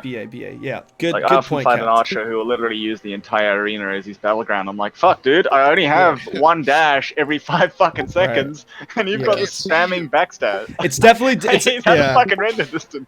Terrain is even, and it's not just like how confined the space is. It's also terrain. Archers get fucked on terrain. Even if there is open space, if there's a fucking rock that's behind you and you get stuck, you're fucked. It's kind of stupid. But the thing about archers is I mean, most classes are, but archers are also very, it's got a high skill cap in my opinion. I mean, if you've got 500 AP and it just takes you one fucking Luther Gun's call cancel to kill someone, then yeah, obviously skills out the window. But assuming that, like, you know, gear isn't too big of a discrepancy, like the way good archers move in kite is significantly different from archers that aren't as good. I would say archer would be very similar to the way striker is. At face value, it's a very linear class where you kind of pew pew pew from a distance. But when you consider the fact that, say, in a tight enclosure where a striker can grab an archer who has 2 iframes, one is on a 10-second cooldown, I think, and the other one is reliant on a BSR, then yeah, a good archer using mouse movement to like change direction of his meteor shower and stuff like that to kind of, you know, get out of harm's way does take a lot more skill than the everyday pew archer. It's interesting you mentioned that because when I played it, I always kind of felt like archer was kind of like a ranged version of striker. Like it just, you know, it like, literally is burst damage and no utility. Burst damage. Well, there is utility, but not like ninja utility or anything like that. But yeah, but like it's like you have just enough to be able to kite. But yeah, I mean that's, you know. Anyways, we did okay. So that is pretty much all the classes, right? I think I got all of them right. If I missed, yeah, I didn't do Shy because isn't Shy's like some stupid. I never played when Shy was in. Don't worry about it. Is this some kind of like 90% stupid thing? I don't know. It's not as bad anymore, but same shit. Oh, okay. So if I did miss a class, just go ahead and let me know in chat. I mean, Guardian, I don't have enough experience on. Oh, Guardian. That's right. Like, I've met 2 types of Guardians. I've met ones that I can't fight, and I've met ones that I can fight, but it's a lack of understanding. So, I don't know. Yeah, I've got nothing there too. Cap, you got anything on Guardian? Nope. All right, so we'll just skip Guardian for now since they're a little bit newer. So, okay. Now, okay, so we talked about those advantages, right? I want to kind of touch base on switching gears here. I want to kind of touch base on something you kind of alluded to earlier, Capt. Early game versus late game. I don't think this conversation is going to be too long, but can you kind of give us your insight on early game striker versus mid game striker versus late game striker? And what I mean by that is obviously gear. So like, you know, a striker, for example, at like soft cat versus like, you know, 275 AP versus like 300 AP with with a DP that is what's the word? Lack of a better word. I'm brain fart right now. With DP that's consistent with the AP, I guess, value for lack of a better phrase. Oh, yeah. Can you walk us through your thoughts on early game, mid game, late game Striker? So, I mean, Striker's exceptionally strong early game, and it's also exceptionally strong at low skill levels because it's pretty easy for a new Striker player to just, look and find a super armor rotation, and then just spam the super armor rotation and have other noobs walk into them and get CC'd. But Striker is tankier and is both tankier and does more damage at lower gear levels. There's a few reasons for that. I'll just touch on a few. So one is base stats. Striker has good base stats. And then, those base stats are less meaningful as you get more gear and they represent a lower percentage of your overall stats. Another reason, and this is a big one, is that Striker clones don't scale with AP brackets. The AP of a Striker clone is equal to main hand AP plus 50. So those are going to be doing you a lot of favors at low AP. And they're going to be doing you less favors at high AP. They're actually going to be, hurting you. They do not that much damage at high AP, and relative to the damage that you'll do yourself. And another reason is when we're comboing, the main debuff that we like to use is Death Strike, which is a flat 15 DP debuff. If you're comboing someone with 200 DP, 15 DP is a pretty big deal. But if you're comboing someone with 350 DP, 15 DP is not such a big deal. So, I mean, those are just some of the factors that contribute to Striker taking and doing less damage at later gear levels. Or wait, taking more damage and doing less. Sorry. Right. Good points. Night Strike, any thoughts on your end? I mean, not really. I mean, he covered mainly like we spoke about it earlier, right? Like Striker's face value is a very easy starting class. Its skill floor is, walk around, grab, leg drop, and move on. Which allows a noob, someone that's barely even looked at the game, let alone understood it for 3-4 years, to pick the class up and do reasonably well on it. But again, that's gone to the fact that, and I've had arguments with people about Striker grinding, which is quite unanimously bad. Like, people know that. But they don't see that when they're grinding fucking Fogans, because, well, Striker, one-shots everything and clones are OP. And when they fight their friends that are also with 250 guess score, clones are OP. So definitely as an apparent starting class, Striker is incredibly powerful. Clones have 100% accuracy. Their bonus AP bracket is that of a 247. Like 50 AP isn't really a bracket. So it's like a 240. 245, 249 is 48. I just know that because I was doing some tests with it the other day. Yeah. So you're looking at an AP that, if you're 200 AP, right, you've got roughly about 30-35% of your damage having a bonus bracket that's equal to almost soft cap. And that is also something it can't miss. So that's why hybrid strikers do very well, considering, not fighting an extremely geared player. But at the same time, those clones are a gift and a curse. At late game, that 30-35% damage is now something you don't want. You start looking at other avenues where you don't really want to use those clones except against exceptionally high evasion targets where you don't have the DR breaking capacity, where the evasion getting removed is more beneficial than doing a bit more damage potentially. Like if you're fighting, say, for example, a 310 DR 780 evasion ninja, there's not much you're going to be able to do at 285 AP. Right. Like, you just don't have either the burst or you don't have the accuracy. So you're kind of forced to kind of play on the accuracy, which does more damage because it's consistent, but it's not going to kill them. Right. But at early game, when they don't have that, it's a one-shot tap. And that's why I think Striker just falls off, is that he starts off with very powerful assets that become the same issue late game. And that goes with grinding. Yeah, I think you guys nailed it, really. I would agree with every single point that you said. Cap pretty much nailed it. I feel like Striker is, like, early game meta is just different from late game. Classes evolve, just because of basic class mechanics. For me, when it comes to like a striker in a PvP situation, whether it's a 1v1 or large scale PvP, it's like strikers are like the kings of super armor rotation, right? We've got the most access to super armor, and I think we do, right? We've got the most, right? Us? I mean, there's a lot of classes with 100% uptime. Okay, well, we're up there, right? Easiest to notice, I'd say. Right. So super armor is a huge strength, and you know, if you were here for the earlier section of this podcast, Captain Night Strike, we're talking about like bruisers and all that stuff. But like when it comes to early game, you kind of almost feel immortal to a certain point because you can just take so much damage. And the fact that you can sustain for a much longer period of time at lower AP brackets is through super armor trade. It just gives you more.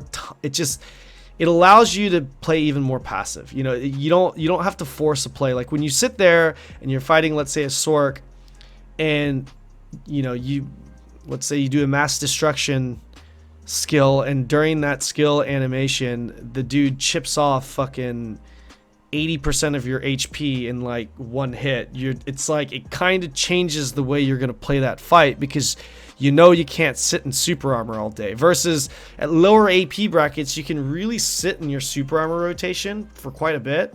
Like even if you weren't trying to kill someone, like you could even just like troll someone, right? And just rotate Crouching Wolf, Rage Hammer, Mass Destruction, not like trying to kill them, but like just trolling, right? Like you could literally just do that and you'll sustain for a long period of time. And I think that just kind of changes the dynamics of a fight, even large scale.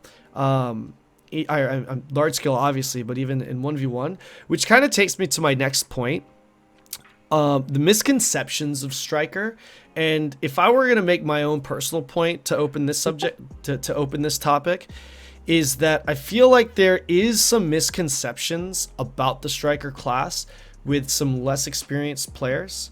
When it comes to how good a striker is, because some of the less experienced and newer players, especially the players that don't have gear, they'll fight a striker and they'll just be like, yo, like I can't kill this guy. like he's fucking immortal. Xbox community right now. Yeah, and if he catches me, I'm dead. But I can't kill him if I catch him, and it's hard enough to catch him anyway. You know, so it's like, what the fuck? Striker is overpowered. This is ridiculous, and I feel like I'm gonna get Night Strike's opinion here with what he thinks are some of the misconceptions of Striker. For me, the number one misconception is how powerful quote unquote Striker is. And I feel like that misconception spawns from less geared, less skilled players that are fighting against Striker. Even at high gear levels, even with high AP, high DP levels, like I feel like Striker is like a noob killer class. If you don't actually know Striker and you're not very good, like at PvP, which, you know, that's fine. A lot of people aren't good at PvP. Like I feel like it can be extremely difficult to kill a striker, like just a standard, not like a god tier striker, but even just like a regular basic striker. Like that's kind of my 2 cents on that. Night Strike, what are your thoughts on the misconceptions of Striker? The biggest issue I'm gonna actually say is the stigma. The Striker that was released back in 2017, that it got its awakening and stuff like that, that was buffed and stuff like that. That Striker was broken. Obviously, admittedly, it's not about gear now. Back then, the gear level of Striker was obviously a lot lower, which brought up to the fact that, again, our clones were having a massive advantage for us. But even disregarding the clones, we had a huge amount of burst that a 320 DP player, can be any character, doesn't matter, warrior, zerk, or whatever, would literally die into a leg drop from a 200 AP striker. Because we had 100% crit on our skull hammer, and a lot of our other abilities did a fuck ton of damage, be it from the fact that when we got that 320 DP, it was made up of hybrid accessories, not just simply full Tet armor and Cathrist. But like that flow was the literal be all end all of Striker. That was where the meta of a striker, oh, all he needs to do is grab and leg drop you and you're dead. That's not the case anymore with the new level of gear that we're playing at, but that stigma, that thought process of a striker grab, leg drop, and that's it, that one skill, still sits with people today. I've fought players that are, extremely geared. They're running 400 DP and they still think Striker's OP because all they do is grab and leg drop. And I'm like, bruh, I'm sorry, I don't have 340 fucking AP to do that to a 400 DP player. Like, I'm going to need to use probably close to about 9 skills in a combo to try and kill you. But they don't process that. They see me do a combo and they only see the leg drop. So I think the stigma of a striker is that, not going on the fact that they need to know all our skills, they only see one skill and they consider instantly a striker's OP because he killed you in one shot, not seeing the other 9 skills that went through. Gotcha. So that would be my biggest stigma, is that they consider strikers' damage to be through the roof, where it's good, but it's not that crazy. It's definitely not anymore. It used to be, it's not now. What about you, Capt? Misconceptions of Striker. Yeah, Night Strike touched on a lot of them. I guess just one that I'd like to go over is about the grab, especially the super armor grab thing. Mm-hmm. Pre-awakens grab. Right. Yeah. A lot of people think that somehow our grab being a super armor makes it risk-free, but it's actually not the case. What's in a 1v1 environment, what's most important about grabs is their fail animation. Striker grab is a super armor it's a super armor cast, but once we grab you, then it's also a super armor. Which most grabs, the cast is quick enough that it being protected on cast isn't that important. Anyways, I think a lot of people think that because our grab, the tooltip says it's a super armor, that our grab is kind of just a risk-free thing.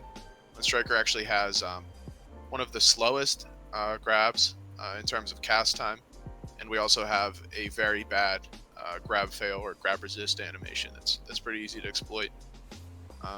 And I mean, I've said it previously, but I don't really like using grab. I just think that's a big misconception about Striker. I honestly couldn't agree more. One of the biggest one of the biggest tips that I give to people that I play against or people that are viewing is look out for, like, if you're fighting a striker and you want to beat them, bait a grab. Like, they are so vulnerable, and most strikers, like obviously Cap wouldn't fall into this category because he doesn't even like to grab to begin with, but most strikers will just try and go in for the grab, which means when they do close the gap, if you are playing, let's say for example, an iframey like class, it more times than none, especially for the standard player, you could easily just bait out a grab, and when you bait that out and you're ready for a follow-up to that, then you can really punish strikers. Like Cap was saying, when strikers miss their grab, they do this little hop back animation that takes about 8 years to complete, feels like, at least, and you're unprotected the entire time. So a lot of the better players know that and try to bait grabs and try to punish that. So food for thought. Sorry, go ahead. I was fighting a really good Mystic one time, and we were sitting about dash length apart from each other. I was trying to get him to dash grab me, and he was trying to get me to dash grab him. Kind of just sat there and played chicken, because we both knew that if we tried to dash grab the other one, we were either going to get CC'd or be at a big disadvantage, because we're best if you're the one that dashes towards the other one. Best case scenario, you're down an iframe. Worst case scenario, you're down iframe and grab, and then you get CC'd in the recovery animation. So it's really just not smart to go for grabs on people as Striker. Good point. So based off of that, right? Let's kind of talk about that's a good lead on to the next subject, which is higher level striker play. And I'll let you actually start this one off, Night Strike, if you're good with that. I do want to talk about a little bit of higher level striker play, right? And for example, what Capt was just talking about there, right? He was talking about a clear mechanic. It was kind of like a mental battle between two players. Hey, if I dash grab this dude and I fail, I'm vulnerable. I can get countered, etc., etc. Can you talk, Night Strike? Can you talk to us a little bit about striker PvP scenario? Let's start with ones. Right? 1v1s. The 1v1. Yeah. With yeah. I can only really talk about my experience or how I go about it against someone I consider good. So I guess fighting a stranger, the first thing I'm going to pretty much do is my retro starting entry, which would be generally a dash into a cancel from Fist of True Strength into a Mass Destruction and linger it a bit, see what he does. But the main thing about playing against a competitive player is in adapting. You can't play the same every single fight. You have to change. But unfortunately, that first little fight between you two is Snowman Zone. No one knows what the other one's going to do. You haven't learned that person yet. So it's really a battle of kind of... I don't really play the captain's mind game thing. So I'm not really going to get into the fact of, whether he's considering to do this or that. Mine is more learning over time. So I'll fight someone, and I will learn generally their general reactions based on what I do, what their general instinct is over time, how they enter, how they engage or disengage. Even small things such as directions. As an example, if a ninja awakening was using murderous intent, what side does he tend to take me on? Because again, it's a prediction-based game where I have to try and guess, okay, he's going to grab now, or he's going to go and hit me now. And I will preemptively grab, or I will mass destruction, or I'll adamantine this side I think he's going to go on. Because if I don't, he's going to see me, or he's going to cancel into grab me, or he's going to dash out and I'm going to lose that opportunity. But at the same time, if he became unpredictable, I'd have to reset, go back into my, neutral game where I kind of just play the same game, see how he's changed, and then adapt back into what he's doing again, try and counter his playstyle. So there isn't really a one-win situation with a 1v1 against a good player. It's a matter of just adapting to their playstyle, and if they do the same to you, it's consistent adapting. You just have to keep changing your playstyle until it beats theirs. And if they do the same thing to you, you just have to start again. You have to just keep resetting and adjusting again and again and again to, have that 50-60 win rate, depending on the class. Cap, what about you, man? I mean, I don't really know what to say for this category. I guess some high level things. I think they're not really like striker specific things, but yeah. So to kind of help you with that, then instead of talking to us about actual okay, we'll do this, do this, do this, do this. Why don't you kind of talk to us about here, for example, a striker that starts a fight that goes flash step into Fist of True Strength, cancel into Mass Destruction to try and catch you with a stun. It's a very basic elementary engage, right? Yeah. You just see that from any striker, whatever, right? But at higher levels, or the better striker, like a Grandmaster striker like yourself, I mean, I'm sure you do that sometimes, right? But for the most part, it's not just that over and over again, right? You're not just doing that over and over and over again. Generally speaking, what are kind of the differences that you'll see from better strikers? Generally speaking, what would you see better strikers do versus the standard regular, strikers that are just, at average level? I think it's I guess the most important thing would be intention. What your intention is when you use a certain skill, why you're using it. Someone sent me a clip the other day. They wanted me to give them a breakdown on their movement, or they sent me a clip. They said, let me know how I'm fighting. And the movement was pretty nice. They had clean movement. They were weaving iframes and things. But I said, why? They wanted to create distance. That's why they were using all these skills between themselves and the person they were fighting. Mm-hmm. And they could have just turned around and triple dashed and had all of their iframe cooldowns. But instead, they used silent step, flash step, flow back step. They just were burning iframe cooldowns for no reason. I think being intentional is important, and you have to be mindful of the class you're fighting and what they can do.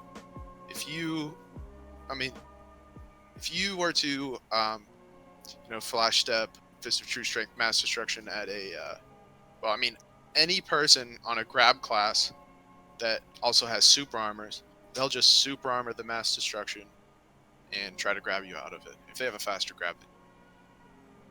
I don't know. I think it's a lot of strategy. It's not using things for no reason.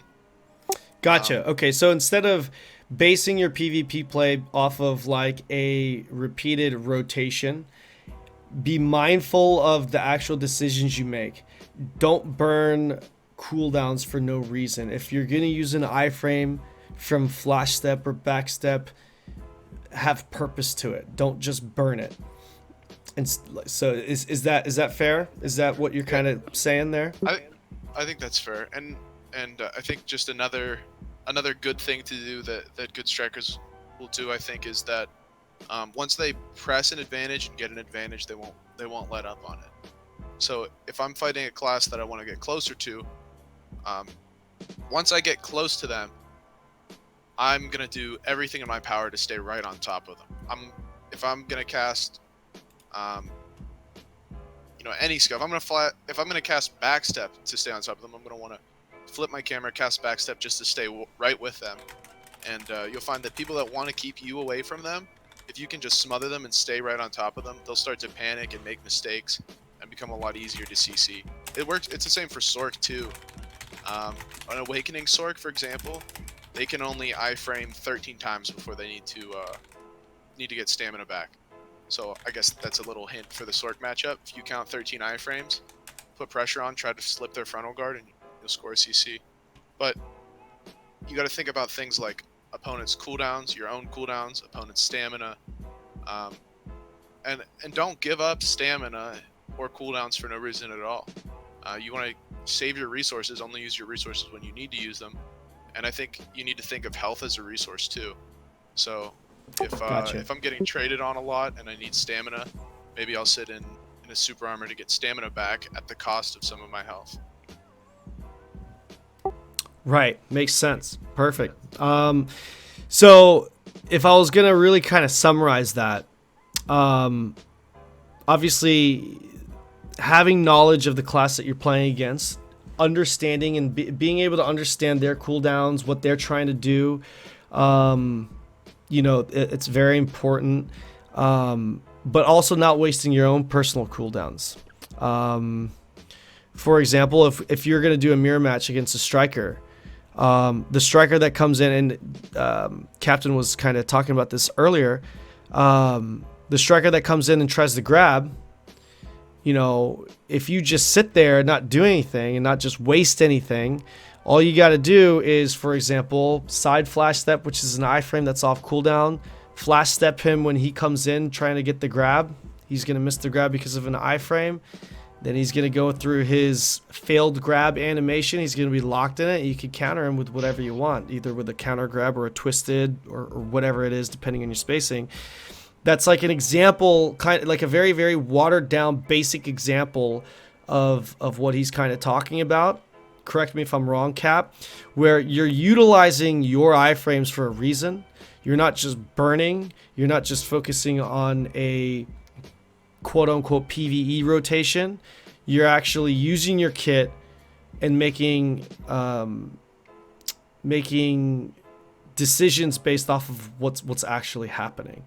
And then I think another good point that Cap was making was, if you're running low on, if you have a lot of HP and you have your super armor cooldowns up and you can burn them and you're running low on stamina and you need to buy a little bit of time, you always have the option to stay maybe in a super armor rotation that doesn't use stamina, take some damage, but that's going to buy you some time to get some stamina back. And a lot of it's just going to kind of depend on the pacing of the fight. So with that, I kind of want to conclude that class matchups and counters. And I don't think we're going to have time. We're not going to actually have time to talk about every single class in detail. If you guys in chat have any specific classes that you want us to talk about, let us know now. But I'm going to start with I'm going to start with just a hard counter. Okay. I'm going to ask you guys, about a hard counter. Both ways. So a class that strikers hard counter versus a class and classes that hard counter striker, if there is any, in your guys' opinion. So we'll start with you, Capt. What would you say? Name me some classes that you would say would be considered not hard to the, like when I say hard counter, that means like you can't win against this class. So let me kind of rephrase that. Like a legitimate counter, meaning that you have a clear disadvantage of fighting this class, and that the only way you will win is if that class makes a mistake. What classes would you say counter striker? We'll start with you, Cap. But I don't want to say, that I'll only win because they make a mistake per se. I don't know, because it's not really mistakes. It's maybe they just make a bad decision, or we get into a 50-50 situation and they pick the option that maybe I was set up for them to pick. Like maybe I'll cast a frontal and they'll try to pass the frontal, but I was expecting them to pass the frontal, so I'll CC them because it was a bait the whole time. It's not necessarily a mistake on them to try to pass the frontal. It's just kind of a mind game thing. Right. Yeah, and I get that. I don't think anyone's dispute. I don't think anyone viewing will actually dispute any of those facts. I couldn't agree more. That's one of the beauties of BDO. It's such a skill intensive game. It is very gear to win, but it's also skill to win too. There's actually a lot of skill that's involved. And that's something that can't be quantified, right? Like it's difficult. Like you could have two completely different classes playing and have two completely different outcomes depending on the player. But that aside, right? Just the nature of the class, right? Like if I were going to put my input in, like if I were to start it off, I would say Archer. And the reason why I would say Archer, assuming the meta that we're talking about right now is like, let's just say pretty much what Night Strike was saying, probably around like 280 plus AP or so. And the reason why I would say that is not because I can't beat an Archer. I can beat an Archer. I'm sure you could beat an Archer. I'm sure Night Strike can beat an Archer.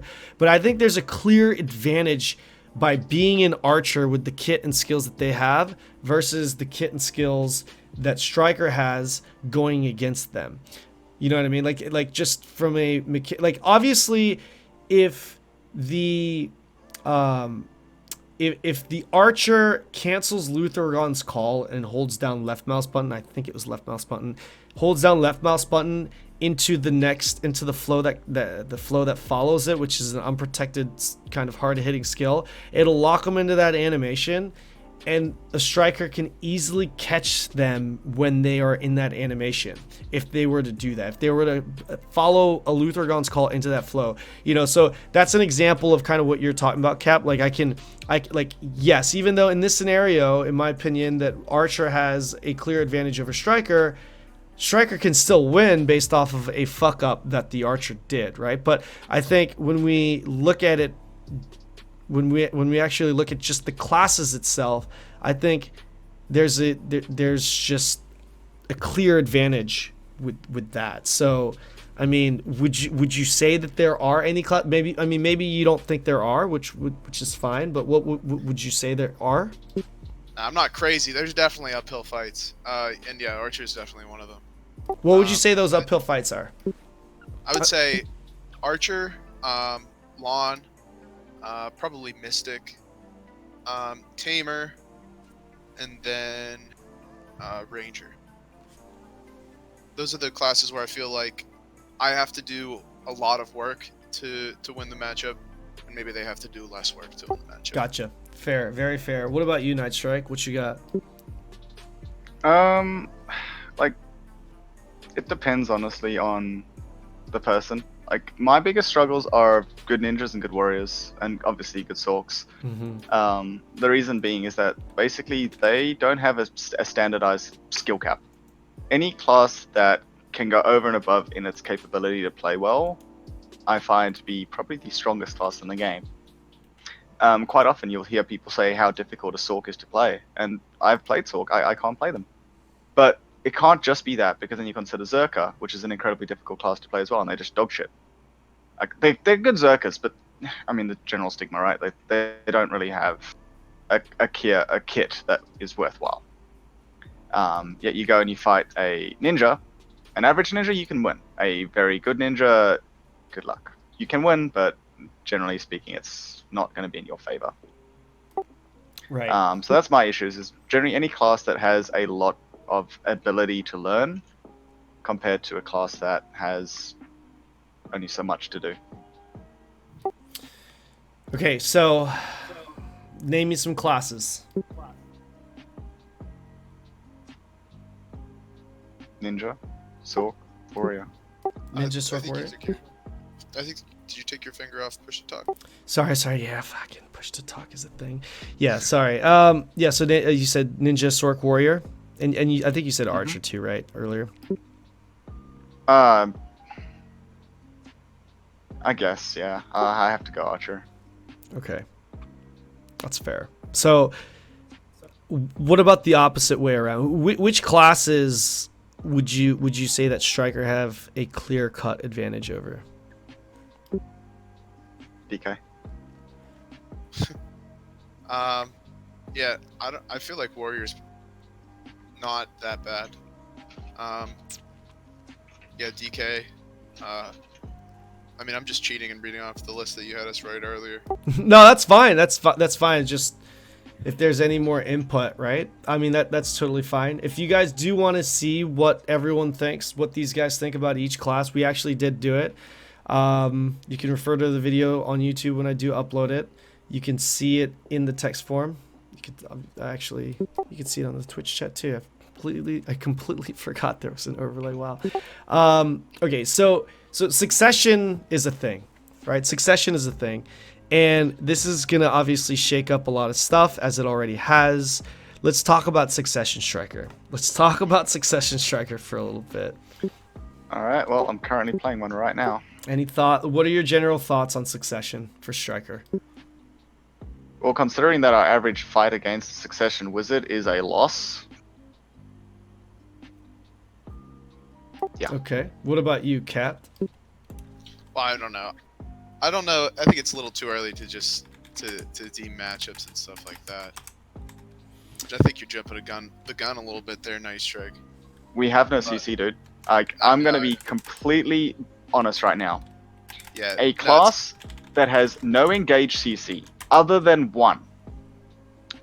Literally one. Dash into grab. Yeah. No, I think. You literally... Okay, so just to put it in perspective, admittedly take this with a grain of salt because global lab servers are dog shit, right? I'm just fighting right now a wizard. I have no way to get into their position so I can grab them. I have no other option but grabbing them because they'll be in a super armor chain otherwise. They have 5 protected CCs. All of them have a status debuff on me. Either it'll be a slow, it'll be a bleed, or it'll be a freeze. Like, fuck, I don't even know how to engage. I go in and I do, say for example, dash into a Rage Hammer, which on Succession allows you to do this kind of leap forward to get close to them. Now, I'm either slowed 50%, so by the time I'm getting up, they've already dashed off into Halangon, and they're now firing multiple magic arrow, or they're shooting their fireballs at me. Now, I've got no way to catch up to them. I've got no gap close options. I can try and use Wolf's Hunger, 3 teleports. Each appearance is obviously unprotected. I can try and use Rampaging Predator when I'm close enough, but by the time I'm close enough to them, they've already teleported again. They've now got 2 separated teleports. Now, this is generally stigmated to be a worse matchup for us. If I'm losing to a quote-unquote bad Succession as a Striker, and this Succession is a magic-based class, I don't really know what to tell you. Like, there is no engage on Striker Succession. Like, I don't know how to engage on one. They have to engage on you, but if you're playing against a range class, that's not going to happen. Sounded like you wanted to add something to that, Capt. Well, I mean, we're not really without engagements totally, but I thought a lot of people were big fans of Successions when it first hit G Labs. I thought that it was a worse kit for dueling and group PvP as it was before it got nerfed. So as it Oh, stands right okay. now, I'm not really too faithful in it. Yeah, no, I wasn't even big on it pre-nerfs, and I'm definitely Gotcha. not that big on it now.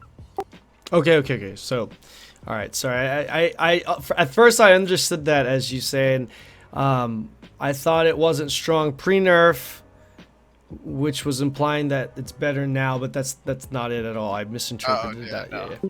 So yeah. No. So you're not a big fan of the succession kit, but you are conceding the fact that you do feel like it's a little bit too early.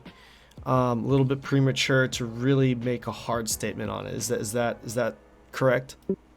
Yeah. I mean, and they could change something before it comes to live. We don't really know. I mean, it's live on Korea, but yeah, no snap judgments yet. I'd want to feel it on live servers at least before I completely write it off as bad, because the test server is just kind of janked in general. So both of you guys are not in favor of Succession. How would you guys change Succession to make it more viable, or very viable, or strong? Only 2 changes based on what I played it with. We don't need a lot of changes. The nerfs that came through, we can live with them, but we need a couple of changes. One of them would be the Wolf's Hunger needs to have adjustments. Either the Wolf's Hunger needs to be reverted back into its original design and, just simply not have some weird ass janky triple teleport move, or it does need its CCs back. It's still unprotected on its CC hits, so it's not like it was unbeatable. The other option would be to revert it back to its, original tab target option and just maybe have more damage to it. The other change I would have, and the only one I find mandatory for any form of decent chance, is to have Rage Hammer have its CC back. That is a literal must. Without Rage Hammer, we have nothing for Siege. We have nothing literally at all anywhere. The last one is more preference based, because I just find that our passive is kind of lackluster. Would be the way that our echo damage works. It uses unprotected abilities and you effectively fire them twice to get the proc, right? We have 2 choices. We can fire an instantaneous Hadoken or Wolfsang, which will provide a forward guard and a 200 heal as long as the Wolf's Hunger is not on cooldown. Wolfsang, sorry.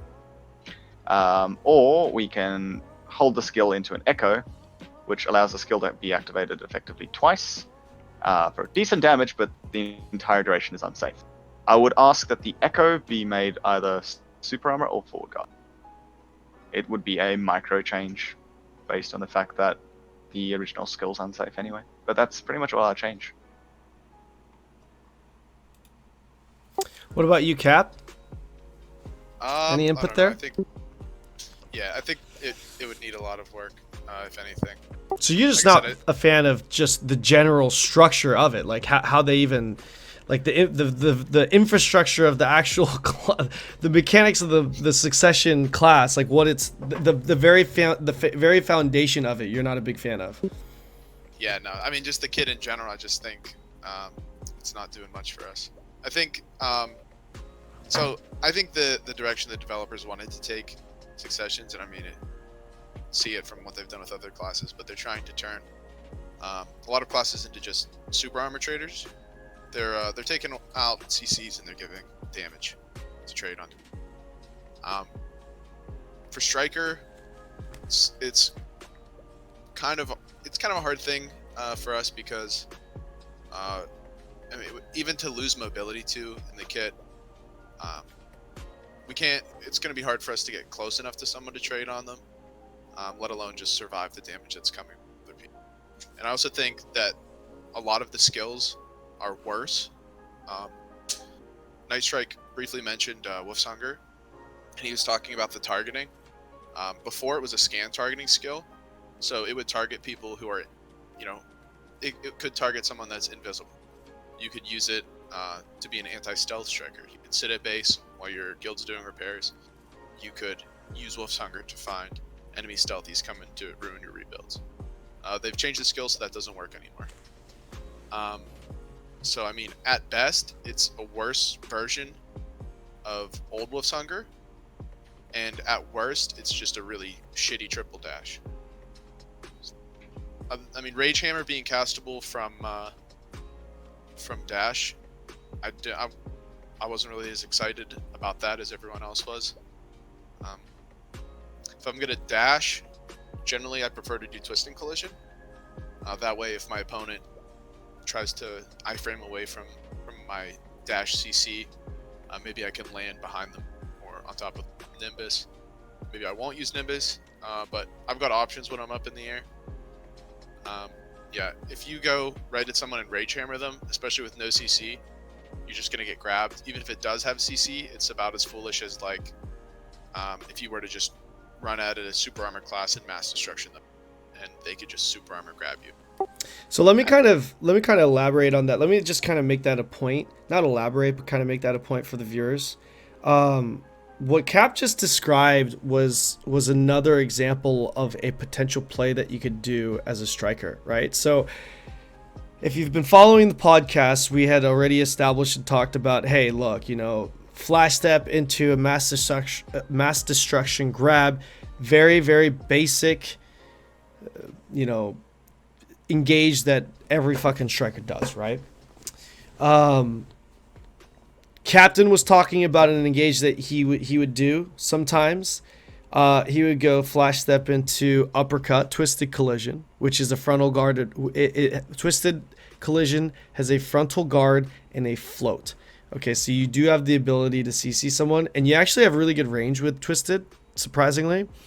And then if he doesn't, what he was saying is if he doesn't catch him with that float, then it allows him to have the option to go in the air and use Nimbus, which Nimbus is a protected, I believe, bound. It's you ground the target. I'm pretty sure, yeah, it's bound. Past frontals. And it passes frontals, yeah. Like you could literally do twisted to Nimbus to the backside of an opponent and CC them. So let's say you're playing an Awakening Ninja. They have a lot of frontal guards, right? If you do that engage and that ninja advances forward and you don't catch him with the twisted, you could do a Nimbus to his backside, and let's say you catch him in a frontal guard animation, you'll CC him. So like you've got two chances of a catch there. And does Cap do that every single time? No, obviously. He even said that he might not even do Nimbus in the first place. But that's an example of a certain play that you could do as a striker if you're trying to learn the class.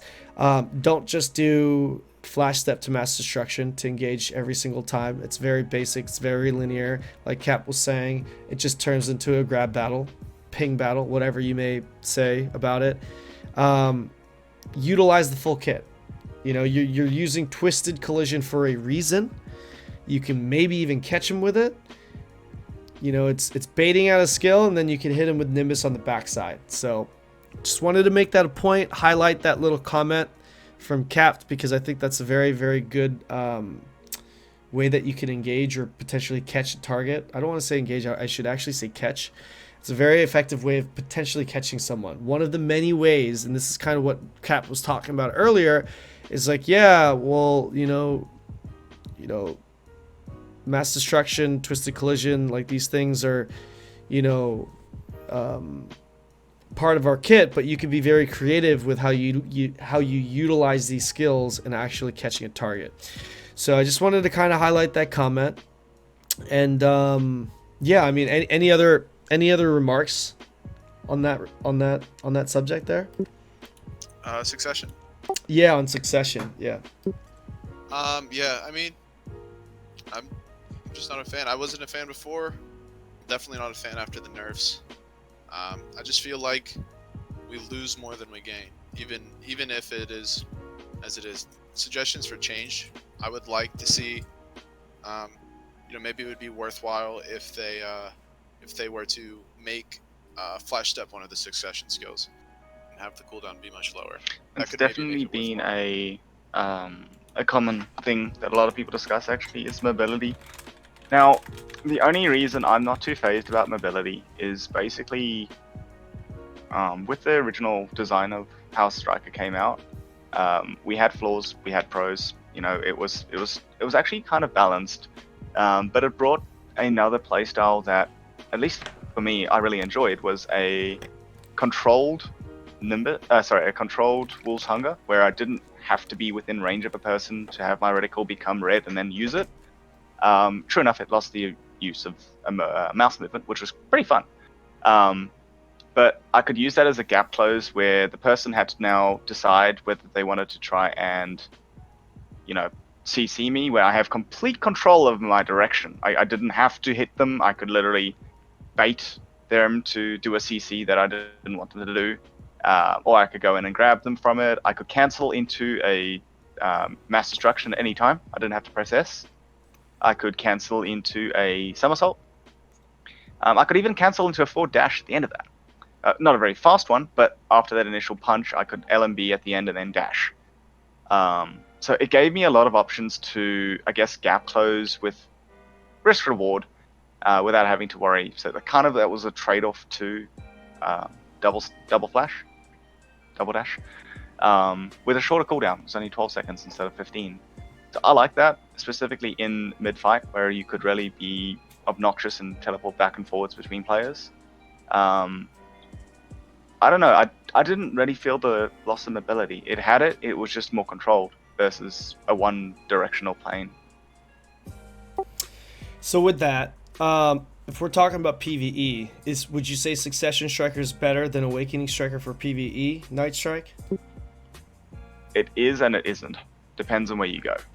The entirety of its damage, again, which is why I wanted the Echo abilities of Striker to be something like Full Guard or Super Armor. That's where our damage comes from, is the Echoes have an obnoxious level of damage, considering that it's the same skill twice. But no, in a CC situation, like say Histria or Underwater, we get knocked out of our damage consistently. Like you'll go into your Crimson Fang, Death Strike, boom, you got CC'd. Or if it wasn't in Death Strike, you got hit in Bombardment. If it wasn't in Bombardment, you got hit in Explosive Blow. Like it didn't matter. You did literally 5 skills in a row, all unsafe. Not a single one was safe. And all that the 10 mobs had to do was have one of them hit you with the CC, and then you basically lost all your DPS instantly. But you go to Star's End, there's no CCs. So at Star's End, you do really well. But at Histria, the entire trash loot is up and down. Like I will go 1 hour with 3,500 trash and no loot scroll. The next hour I'll do 2,300 trash because I got CC'd in every fucking engage. Gotcha. Okay, so S tier, A tier, B, C, D, F tier. Where would you rate Striker PvE, Awakening or Succession? All things considered, what tier would you give them for PvE? I would still put it mid-tier, but only for the capability and So the like flaws that it comes with. Yeah. B? A C tier? It's worse than Wizard, so whatever Wizard ranks themselves, we'll be below that. But look, I mean, if you're looking at having the option now to grind competitively at an end game spot, Star's End is now available. It doesn't have a lot of CC. You basically pull mobs into a crystal, knock the entirety of those mobs over, and then kill them in 1 second. Well, not 1 second, but like one chain. So the capability of at least grinding a end game location competitively is now available to us. Just don't expect all end game options to be there. So I would say mid tier, but at least it gives us an opportunity to have somewhere to go.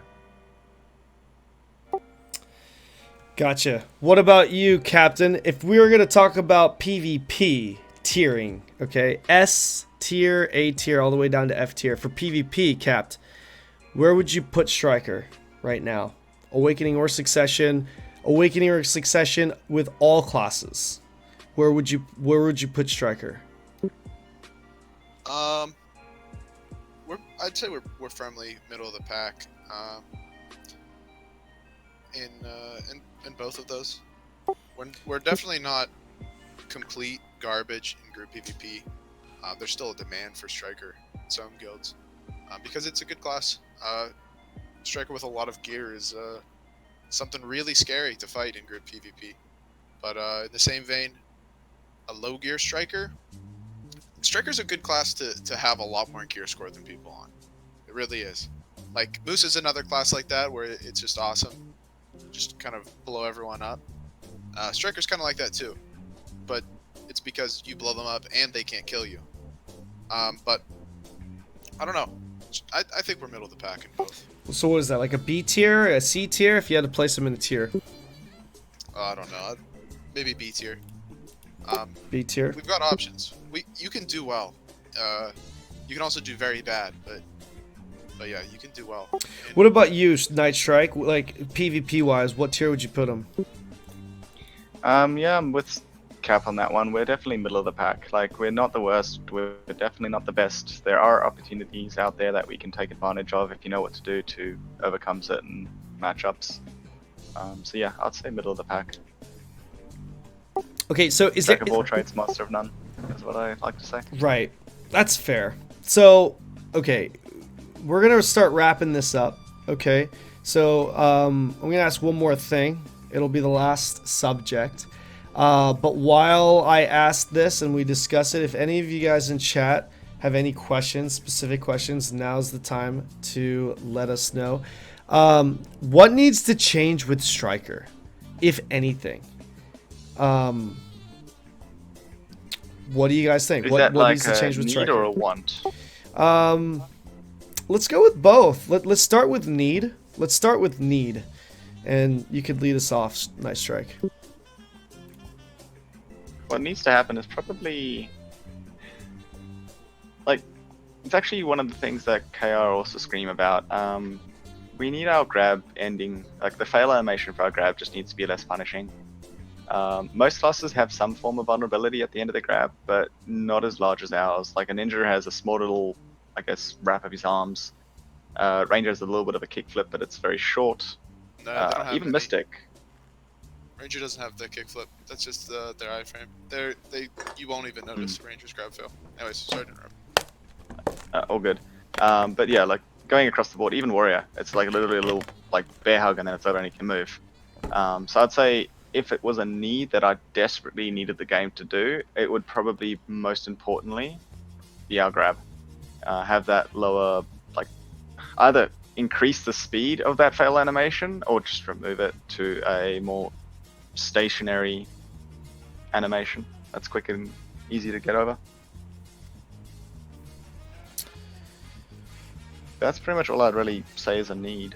What If our would you grab was a lot more want? comfortable. Pretty much the same thing, Speed. right? Speed. You'd like to have some more speed to Striker. What about you, Cap? What would you say needs to change with Striker? I'd like to see us become normal in our stats. I think instead of the devs trying to push Striker in a direction where we're the anti-magic class because they've given us the stats to be an anti-magic class, I'd rather Striker just have its identity more so because of the way its kit works. I think it's kind of lazy on the devs to just give us magic DP and say, wow, here's the anti-magic class because they have magic DP. I'd rather that DP kind of our DP gets averaged out so that we're just tankier versus ranged and less tanky versus magic classes. I think that's a real sore for some people, so they wouldn't have to complain about it anymore. Okay, so other than DP though, is there any like what specifically would you like to what specifically would you say needs to be changed, if any? In general, like stats or kit or what? I think Everything. Just I guess kit. Let's talk about kit. Yeah, the kit. so. I mean, there's some matchups that are just really unwinnable, like those range classes that shoot arrows.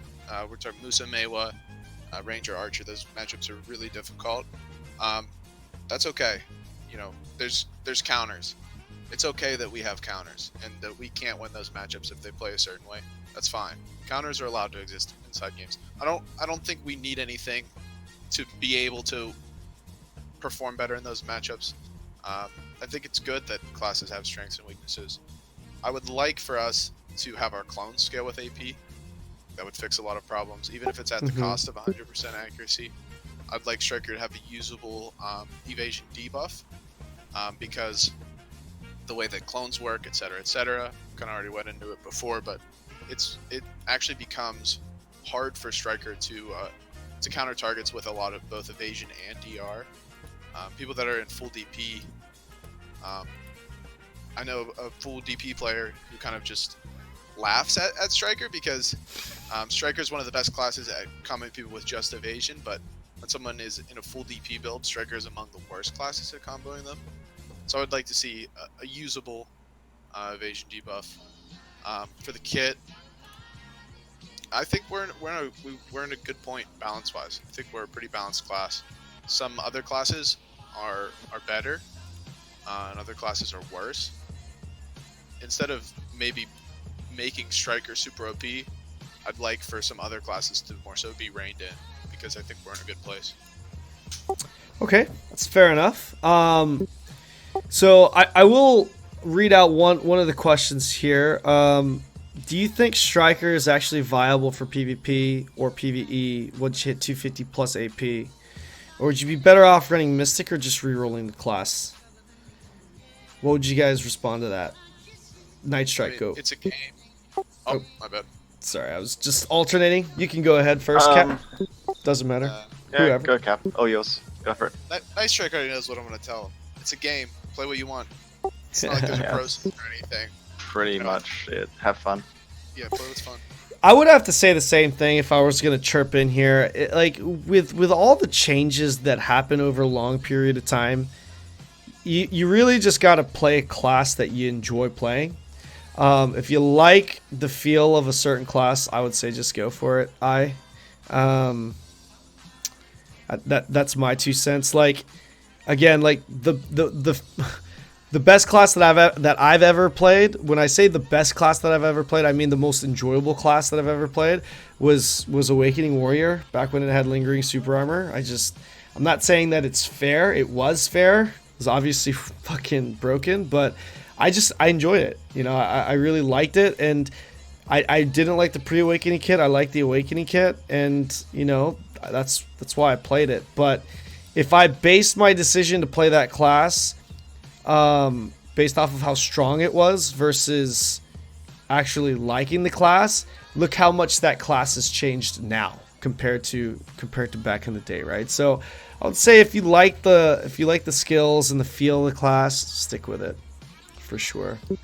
So yeah. At the end of the day, if you don't enjoy a class and you're only playing it because it's quote unquote the feature of the month, you'll never actually get good at that class.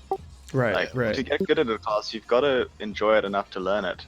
If you're just playing a class because it's been stated to be the most powerful, sure, you can probably do well if it's OP. Like, I mean, if you do reasonably well on Sork, I'm sure you do pretty well.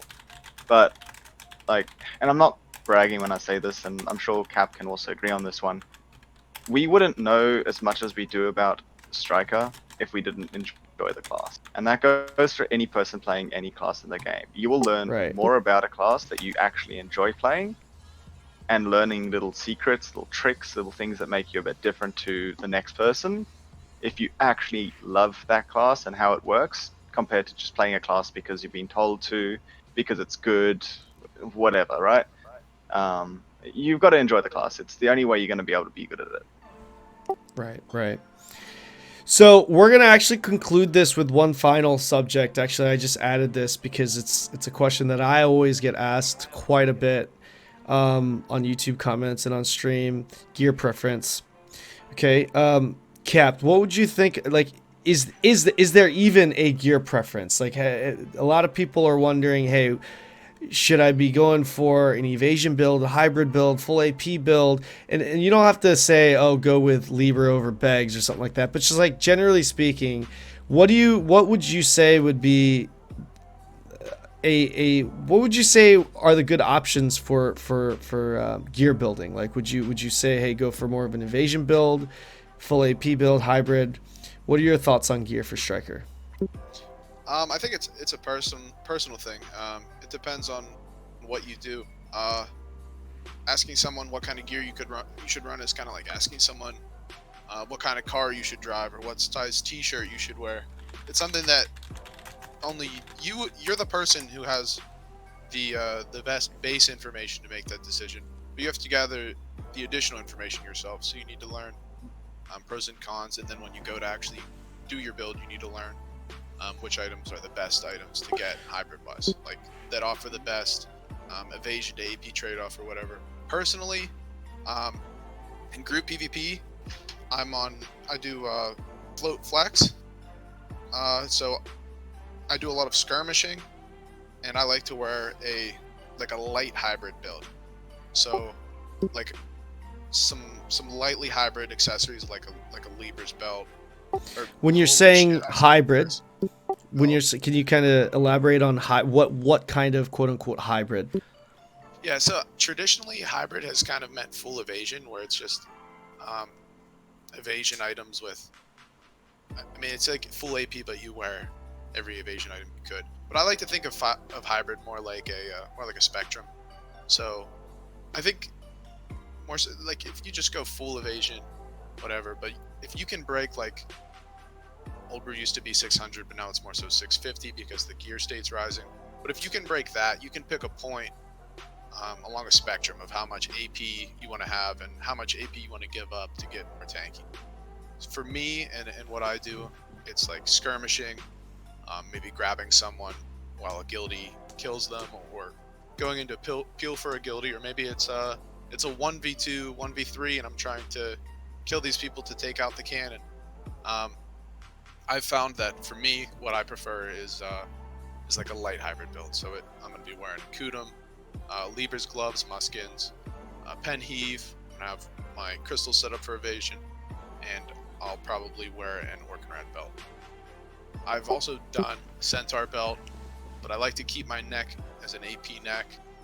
My rings, I keep AP, and then earrings. They took seals out, right? So I didn't think you go with that, but I was going with AP earrings anyways. But it's really just what you need.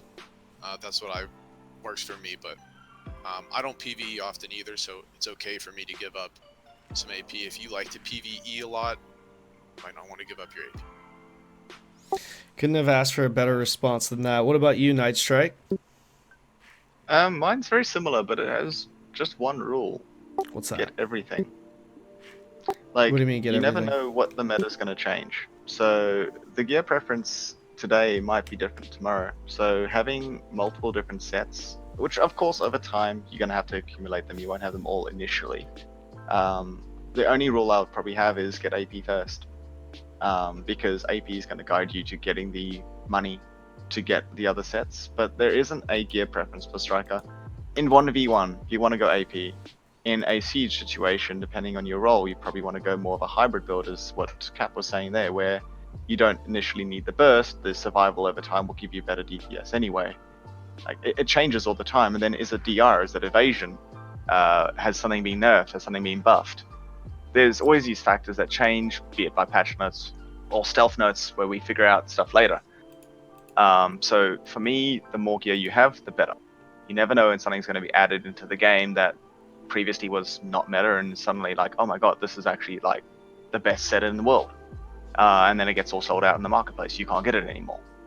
So for me, gear preference is AP first and accumulate all the other types of options you can have later. Evasion, DR, hybrid, full DP. Like you look at Big and Shiny, he literally has everything. Why? Because it's handy. You need all. But that's my opinion, at least. Good info, good input. So I think there's a clear-cut winner, though, if we were going to really just kind of simplify it. Both of you guys were saying AP evasion. So somewhere within that spectrum, notice that none of you guys said anything about DP builds. You guys is it fair to say that you want to stay away from like a DP, full DP slash AP slash DP hybrid build? Yeah. I just find full DP useless. Striker doesn't have a role for the full DP situation.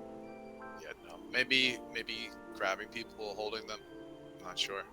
Then you have Zerka, which has more grabs to do that. So. Right, and it's not like we could be used to keep HVTs down. We're not very great at down smash resetting. So yeah, CCing for the team, maybe, but I think if you're gonna go full DP, go Mystic then. Like Mystic has more opportunity to set up kills for a team than a Striker. Yeah, I agree.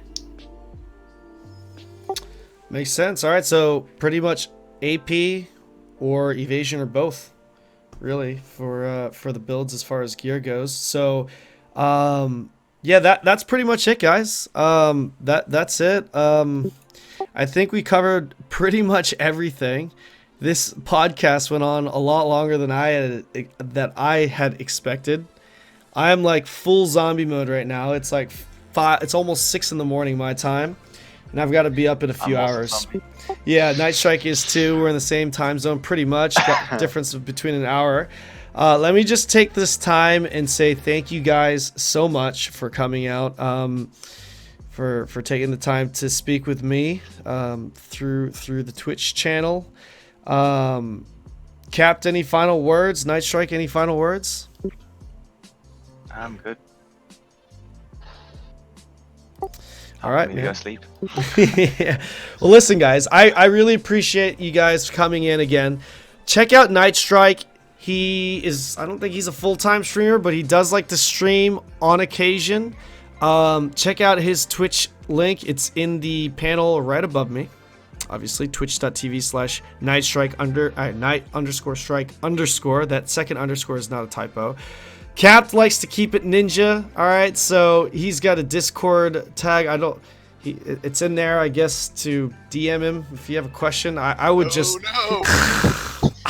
don't DM him. Your fault there, Cap. You told. Hey, you were the one that provided it. Okay. So don't. If you have a Striker question, just ask him in the Striker Discord. I think that would be more appropriate.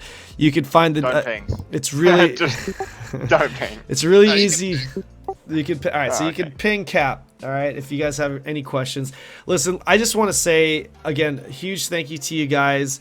I hope that this was informative. We're gonna kind of see what kind of feedback we get through YouTube.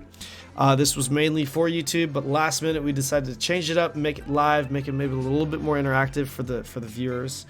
And we'll see what kind of feedback we get. If it's good, then maybe we'll do it for each class. If it's not, then well, we can always just watch it, right? Thanks for coming. At least we got it for at least we did it for Striker. So that's where we are gonna go with this, and that's gonna end it. On one final note, I do want to apologize for the quality. Okay, this was a very last minute thing, and for myself, I may have repeated myself a lot. I don't know. Like it's really late. We started this podcast at 3 a.m. my time, so I'm struggling. But I hope you guys enjoyed it, and maybe we'll see you for the next one. So with that, we are out. See you guys.